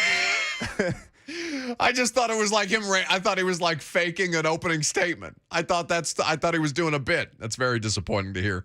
Why no opening statement and also talk about Will Rogers? It's such a good point because you have an opening statement saying, here's what we have on offense. We like these guys coming back. We really like these guys we recruited last year, the culture of our team, building towards this, yada, yada, yada, and then answer questions for the remainder of the day about all of those things. Oh, well, I don't know why coaches want to do them. It makes no sense to me because the media people and myself included in this, if you come at us with an opening statement and you address things you don't want to talk about in the opening statement, we're still going to ask you questions. 1, because it needs to go beyond an opening statement. 2, because half of us were tweeting your previous quote and didn't hear what we're getting ready to ask you a question about in your opening statement because we've got the attention span of small rodents. Okay, so Mike Leach is right. Let's just streamline the process even as he hacks up phlegm for 90% of that press conference. Yeah, like media guy sitting there with a question in mind is going to ask that question regardless of how much the head coach addresses it in his opening statement. That's what I'm saying. So now to the SEC West, because I think it would surprise some people, just as it did Lucas, to know that Mississippi State finished 4th behind Alabama, Ole Miss, and Arkansas last year in the division. Now, to look at what this conference projects to be, Alabama we know will be the clear and obvious, not just division favorite, not just conference favorite, but title favorite in 2022. Then, it's kind of pick your preference between Arkansas and A&M, I think. Those are kind of the next tier down as you're studying how exactly the West could break. I think if you like the idea of what Kendall Briles and KJ Jefferson project to be, as Mike Felder does, with a clearly defined plan on offense, consistency, so that you know what you're going to get on a week-in, week-out basis, and the first time that Briles as a coordinator has returned a quarterback. Continuity. It's a huge benefit. And then you look at something like Texas A&M and a circumstance where, your quarterback transferred, but you are looking at a situation where for A&M, your schedule is not favorable. You do have the upset win over Alabama as an unranked team last year. You got all the great storylines, and you've got the fight. You got so much so that Mike Leach is being asked about it at his press conference. Who you got, Mike? Jimbo or Nick? Did you hear what Will Anderson or what Dawn Davenport reported that Will Anderson had to say at the podium about Texas A&M? Right. Yeah, we'll address it October 8th. We will address it October 8th. Is that scarier than anything he could have said otherwise? Yeah, we'll address it. We'll get there. Absolutely. We'll get around to you, bud. Don't worry, Jimbo. Yeah, if I'm an A&M fan, no matter how optimistic, I feel like I'm still sitting there like, oh, they're going to destroy us. Am I wrong to feel better about LSU than even A&M? I understand the kind of talent that A&M's working with. And Jimbo seems to have them on the track or on the path to continued sustained success. But something about what LSU already has on the roster and just fresh blood, competent coaching, even as I think Brian Kelly is a famous coach and has had success, so let me not discredit him. But I do think that LSU finished 7th in the West last year. That's crazy to think about. 2 years removed from a title run. 7th. I think that they belong in the mix somewhere between Mississippi State, Auburn, and A&M, because the rest of it, I think it's such a crapshoot this year, man. Remember, Mississippi State beat A&M at their place. No, I know. Last season. And they're playing in Starkville this year. That was one of the few ranked wins that Mississippi State had last year. So, yeah, 2 through 6, 2 through 7 in the SEC West is just going to be constantly interchanging throughout the course of the season. And we talked about it yesterday. If you're an Ole Miss and you're coming off the best regular season in program history, your first 10-win season ever, and yeah, there's a lot of new faces, but there's a lot of talent there. You feel like you replaced a lot of that production. What's the logical next step? It's to compete for a division title, but they're nowhere close to competing for a division title. If you're Mississippi State, you went 7-6 last year. Will Rogers set a single-season record for passing yards in Mississippi State history. You know how many passing yards Will Rogers had in 2021? I know it's the air raid and it's the nature of the offense, but it's still just fun to look at the numbers. Do you have a number? Yes. What do you think? Like, whereabouts do you think Will Rogers finished as far as passing yards in a single season? Oh, my God. In a, 12-game season? In a 12-game season plus the Liberty Bowl where they got blown out by Texas Tech. 3,000 yards? Try 4,700. Over 4,700 passing yards for Will Rogers. You know what the Titans single-season record is? It's like 3,800. Yeah, Ryan Tannehill having back-to-back 3,700-yard seasons. That's a big deal. That's a big deal as far as Titan passing game is concerned. Yeah. 4,700 yards? So they return the majority of that offense like we've talked about. They return all that production for the most part. That's so stupid. You lose Charles Cross at left tackle. That's a big loss, protecting Will Rogers' blind side. But for the most part, they return the majority of starters on both sides of the ball, and nobody will be surprised if they have the exact same record. They average 378.3 passing yards per game. That is outrageous. Yeah, that's what they do. They don't run the ball, though. They don't run the ball ever. I mean, I guess why bother? Yeah, they utilize running backs in the passing game, but they will not run the football much. Yeah. where Ole Miss factors into this, we kind of touched on this yesterday when Lane Kiffin was at the podium, but I still do find it interesting because basically I'm asking you to pick Ole Miss, Mississippi State, Auburn, and LSU. Who do you think is going to have the better season out of those four programs? Ole Miss I think a lot of people would gravitate towards Ole Miss, but again, losing Matt Corral is a massive, massive deal. Yeah. I don't know what Jackson Dart is besides or beyond a fun name at quarterback in a Lane Kiffin Ole Miss offense.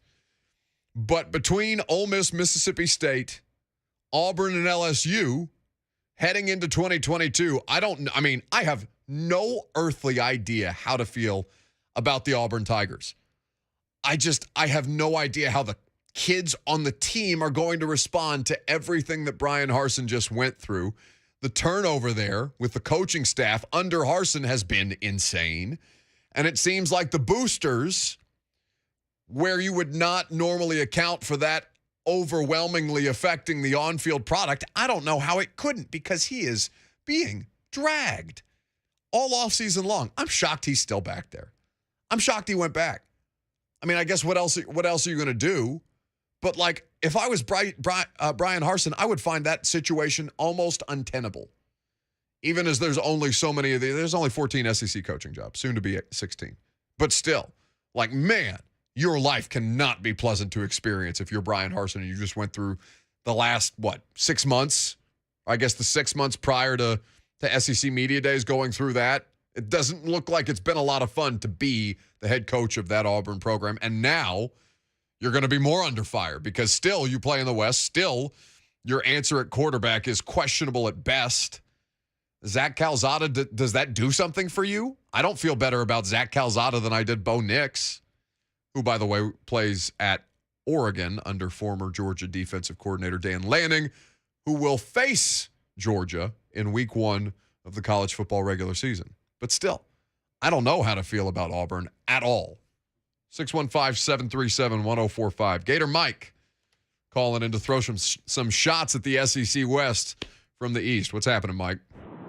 Hey, what's going on, fellas? Buck, I'm loving this new, softer, gentler, kinder you because oh, yeah? I'm loving your interest. Yeah, I'm loving this interest in college football from you. I love it. I think it all happened when we had the Lucas Panzica show while you were out, and you came back. You figure you need to get in touch with the people, so I'm loving it, Buck. Yep. I love this new side of you. That's what turned the tide, Gator Mike. It really did scare me. I'm like, oh, bleep. He knows what he's doing in college football. I need to start talking about this more regularly. Right. I need to get up on college football. I love it, Buck. No, seriously, I'm like you, Buck, but after Alabama, I think it's a crapshoot, and I don't think A&M's going to be as good as everybody thinks they are. I think, like you all said, Alabama's probably going to wipe the floor with them. Like, you need to give Alabama any more ammunition. And the Auburn job you're talking about, I mean, think about all the coaches that they've had that were good that they ran off because of boosters, right? Yeah. Like the whole, Tom Tuberville thing where they were trying to get Bobby Petrino in there. Gus Malzahn basically is the only coach who could beat Alabama. They ran him off. I mean, it's great. Like, I don't know. And then LSU, I don't know. I don't think this is going to be their year, Buck, even though they have a lot returning. I just think with a new system and a new coach and, trying to replace Stingley and some of those guys, I think it's going to be, a 8-4 year type form, kind of like where I'm taking Florida to be this year. But Arkansas, a dark horse team for the West. Thanks for the call, Mike. Gator Mike. Have you noticed a trend of us talking more college football? Is Mike accurate in that assessment? Well, certainly this week. Well, yeah. What else am I going to do?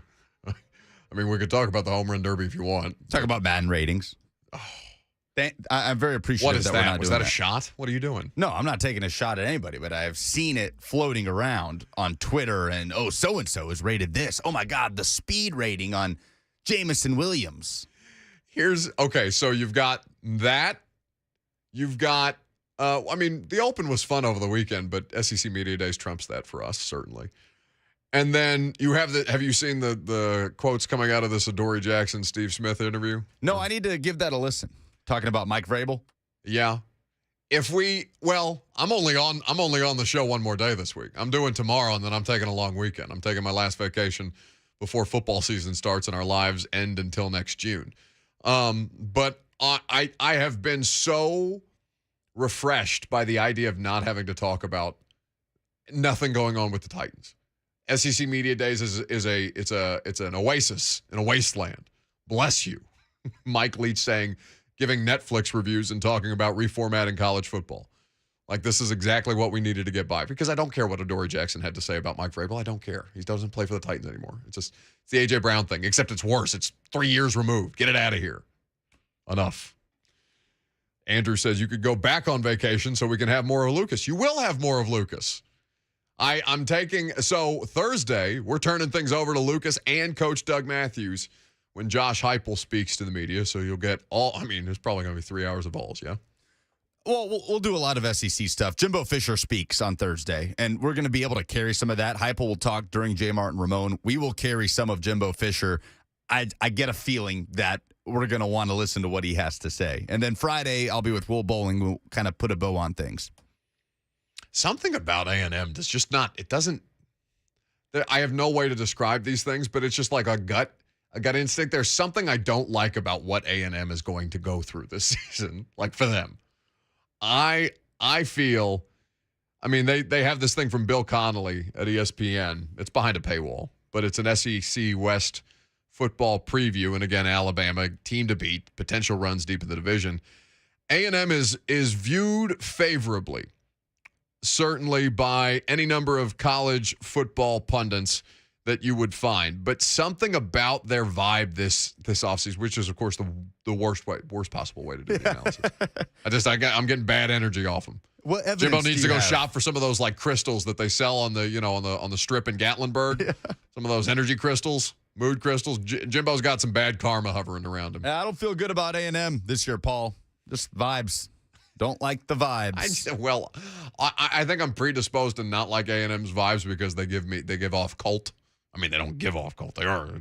It would seem to be a cult. Oh, the fan base? Yeah. Absolutely. Yeah. It's something like anytime I see one of their weird ritual things, like it just kind of like, oh, what is this? Yeah. I don't know what to make of this. But you're right. Like, the concern with A&M is not bottoming out. That's not going to happen. They're way too talented for that. The concern is what happened last year, right? It's a lack of a consistent identity at the quarterback position. Yeah. Beating Alabama and losing to Mississippi State. That's the concern. If that happens, 8-4, even 9-3, by the end of next season, A&M's looking around like, hey, man, we're halfway into this 10-year, $100 million contract, and you haven't even had as good of a year as Kevin Sumlin had in year one. Whoa, that'd be a stinging indictment. Now, for Jimbo, this is kind of the counter to what we talked about with Felder, about Utah and Tennessee. Established identities consistent from week to week. Now, those teams figured out a solution at quarterback, but still, like, there's something about A&M's style of play that does not lend itself, or at least it last year, because of the quarterback inconsistencies, they did not really ever find their stride. Now, they may well do so, and all of this nonsense that I'm saying, because again, I sit here and tell you today, I don't have any kind of statistical justification. I don't have inside information. It's just something about Texas A&M feels off to me. And I can't possibly describe why that is. But as I look at the rest of the SEC West, I just see a jumble with those 3 teams that we mentioned specifically, 4 teams that we mentioned specifically.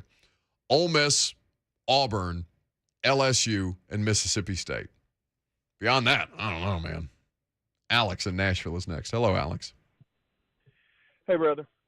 Hey, listen, I'm glad you are one of the very few that has any confidence in Auburn. But the one thing that people, I understand that the boosters, I graduated from Auburn, so I understand the boosters and the just mere stupidity of billionaires. But we have a coach who actually is intelligent. This guy is a smart guy. And I believe that he scares some of the other SEC coaches who just aren't there. They're good coaches, but they're not intelligent. And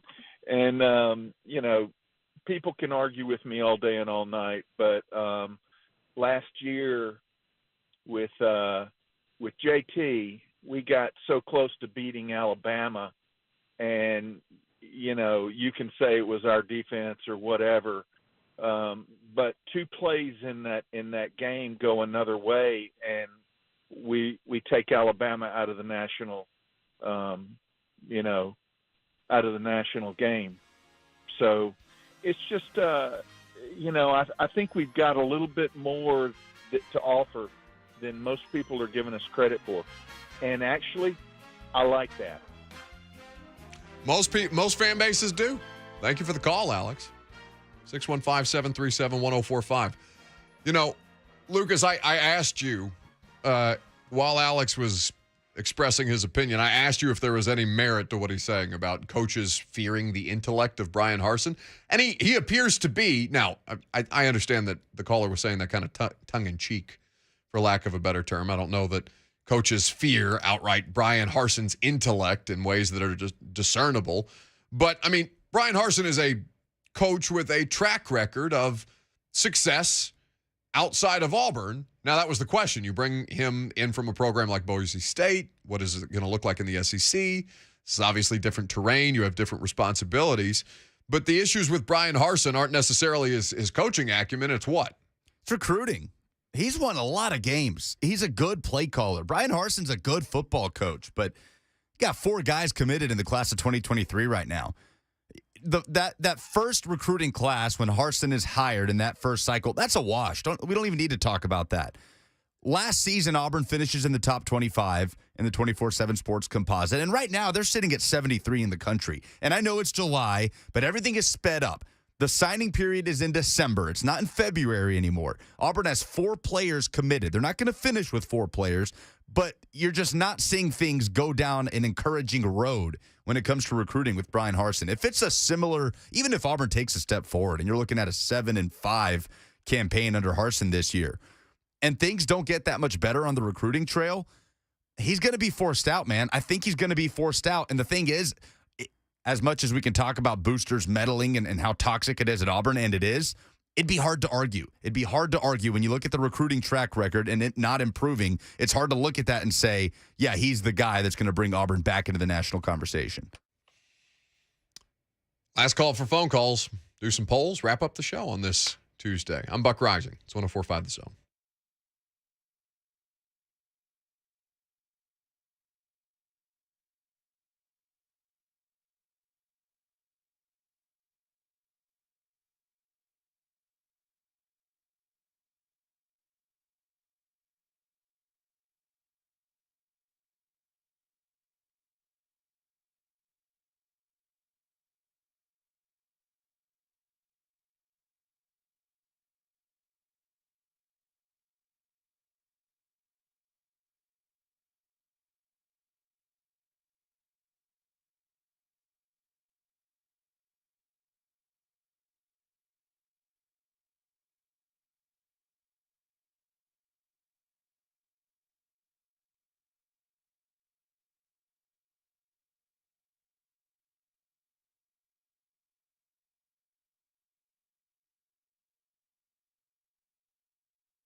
Okay, we're about done here on this Tuesday, just about. Blaine and Mickey next, 3HL live from Atlanta. Their coverage of SEC Media Days continue. Clark Lee, Mike Wright from Vanderbilt on 3HL today, so make sure you're listening all day long to 104.5 The Zone. Now, Lucas told me this morning, hey, need a couple of minutes. Just a couple of minutes, get something off my chest right before we do the polls. Buddy, the floor is yours. I'm done. You got it. Really, I'd like to get your thoughts and all of our great listeners' thoughts on something like this. So Nashville SC takes on LAFC Sunday in Geodis Park. Before the game, Nashville fans tend to gather at a bar called Lucky's in close vicinity to the stadium. It's a great little pub partner with the club, good pregame spot. So I'm there. My buddy was in town. I wanted him to check out the game. We were at Lucky's, and I'm in line to order a drink. There is a line that is formed, 5-6 people waiting to order a drink. So I'm standing in line, and there's a guy directly to the left of me. He got there first, so if a space opens up, then I want him to take the space before me because that is what you do when you wait in a line. Sure. So we are standing there, and a spot opens at the bar. A space unveils before us, and it's right there, an open space to step into and order a drink if you so choose. Mm-hmm. So I stand there because this guy next to me got there before me, so of course I'm going to let him take that space and order that drink. Remember to breathe. Yes. So I stand there. I give it a second. I'm kind of glancing at him. He's not taking the space. He's standing behind another guy at the bar, and he won't take that open space. So I think, okay, maybe he's with this guy. Maybe that guy's getting him his drink. That's fine. I'll take the space. So I step up into the space. I order my drink almost immediately, and then the guy looks at me, and he goes, "Really, dude?" I was like, "What?" He said, "Really? You're just going to cut me like that?" Really? I said, well, there's a space. There was a space open, and I took the space. I gave you every opportunity to take the space, but you didn't take the space, so I took the space. Mm-hmm. And he says, "Cool, man. Yeah, just cut me. That's fine. Yeah, that's cool. That seems like a cool thing to do." And I was like, "Oh, I took the space. There was a space. I took the space." So I order my drink, and I walk away, and I forgot about it almost immediately. And then yesterday on Blaine and Mickey, at the very end of the show, what do I see on Twitch pop up with the username in the Twitch chat, Skipped by Lucas? And it says, "My ding-dong of the week is Lucas Panzika for not understanding that you can't skip people in line at a bar." There was a space open. I let him take the space. He chose not to take the space, so I took the space. Just had to defend myself. That the first time you've been recognized out in public, bud? No, but he didn't say anything in the moment, right? He didn't say, "Come on, Lucas, what are you doing, man?" No. I didn't think he knew who I was. Public figure. Look at you. Little guy's growing up on us. He's getting recognized at bars and shamed. This is why I tip 25%. This is why I defer to people in almost any kind of line situation. I will not be painted as somebody who is trying to skirt the rules as you clearly have. If he wanted to take the space, he could have taken the space. I gave him the opportunity to take the space. He didn't, so I took the space. That's not my fault. Do you want to take a phone call or you want to do the polls? What do you want to do? Let's do the polls. Okay, let's do some polls. I don't know who you are, but I know what it's time for. A poll update on the Buck Rising Show. Here's a young man with a very particular set of skills. With the final numbers, here's Buck Rising Show correspondent and producer, Lucas Panzika. Who apparently skips all the lines. I took the space. Presented by Two Rivers Ford. You can custom order any new Ford from Two Rivers. They deliver it to you when it's manufactured. Who are the winners of the weekend? Puka says Kumar Rocker. After the Mets refused to sign him last year, he just gets drafted higher. The New York Mets were my ding-dong of the week on Blaine and Mickey yesterday for drafting Kumar 10th overall and choosing not to sign him just for the Rangers to take him 3rd overall this weekend. We did not talk about that story near enough. That's really I'm glad to see that work out for Kumar Rocker the way that it did, because that whole mess with the Mets, shocking that the Mets would do something that involves ineptitude. Who are the losers of the weekend? Karen says Nashville Soccer Club's backline supporters group, which we did discuss thoroughly last week. Hold that, not line, but L. Not going to get discounted beer. Not getting discounted beer. What is one thing that could hold Alabama back from winning a national title? Karen chimes in again, says nothing, and I hate saying that. War Eagle. Puka says Georgia. Sam says Bryce Young. I'm not going to read that. Something terrible about a potential injury. Almost Ron Burgundy, that one. Can't do that. Corn from a Jar says losing back-to-back games against A&M and UT. Corn from a jar as opposed to corn from where? It's a line from Rocky Top. Oh. Come on. Is that what's... Okay, keep it moving. Can Mississippi State finish any higher than 6 in the SEC West? I was so confused. Corn from a jar. What the hell is he Come talking on. about? You should know that instantly. Moonshine, sorry. Can Miss State finish any higher than 6 in the SEC West? 58% say no. Yeah, it would be a slog, it would seem. There's just so many odds stacked against any competent team in the SEC West. You play in the best division in college football, you just have no shot. Yeah, Price in the chat says it's crazy that a top 30 program could finish dead last in the West. I think they're better than LSU and Auburn. Whether they finish ahead of them in the standings, I'm not sure. Yeah, I mean, it comes down to so many different manipulations of things, and I think Mississippi State, of any of those teams, probably has the greatest opportunity for variance. What should be considered success for Vanderbilt in 2022? Eric says 3 wins. Karen says being bowl eligible. Eldon says 1 SEC win. I would take 1 SEC win. I would take that as a sign of progress for Vandy. I really would. I know that's an exceedingly low bar, but like, just a pulse, baby. Just give me something. Show me that you have signs of life. And an SEC win would go a long way. Who takes a bigger step forward in 2022? South Carolina. We're going to hear from Shane Beamer in about half an hour. Or Tennessee. 81% say Tennessee. I would be inclined to think Tennessee has more favorable things working to their favor. Favorable things working to their favor. Yeah, that's the end of the show. What do you Those are the polls. Okay. Blaine and Mickey are going to do this thing more competently next. Don't forget Tennessee Geography Bee. It comes back tomorrow. We're excited about it. And your opportunity to win 2 more tickets for the Brooklyn Bowl event. Make sure you go check them out. If you haven't won yours or bought yours yet, 1045thezone.com is where you do so. I will talk to you tonight on A to Z Sports Primetime.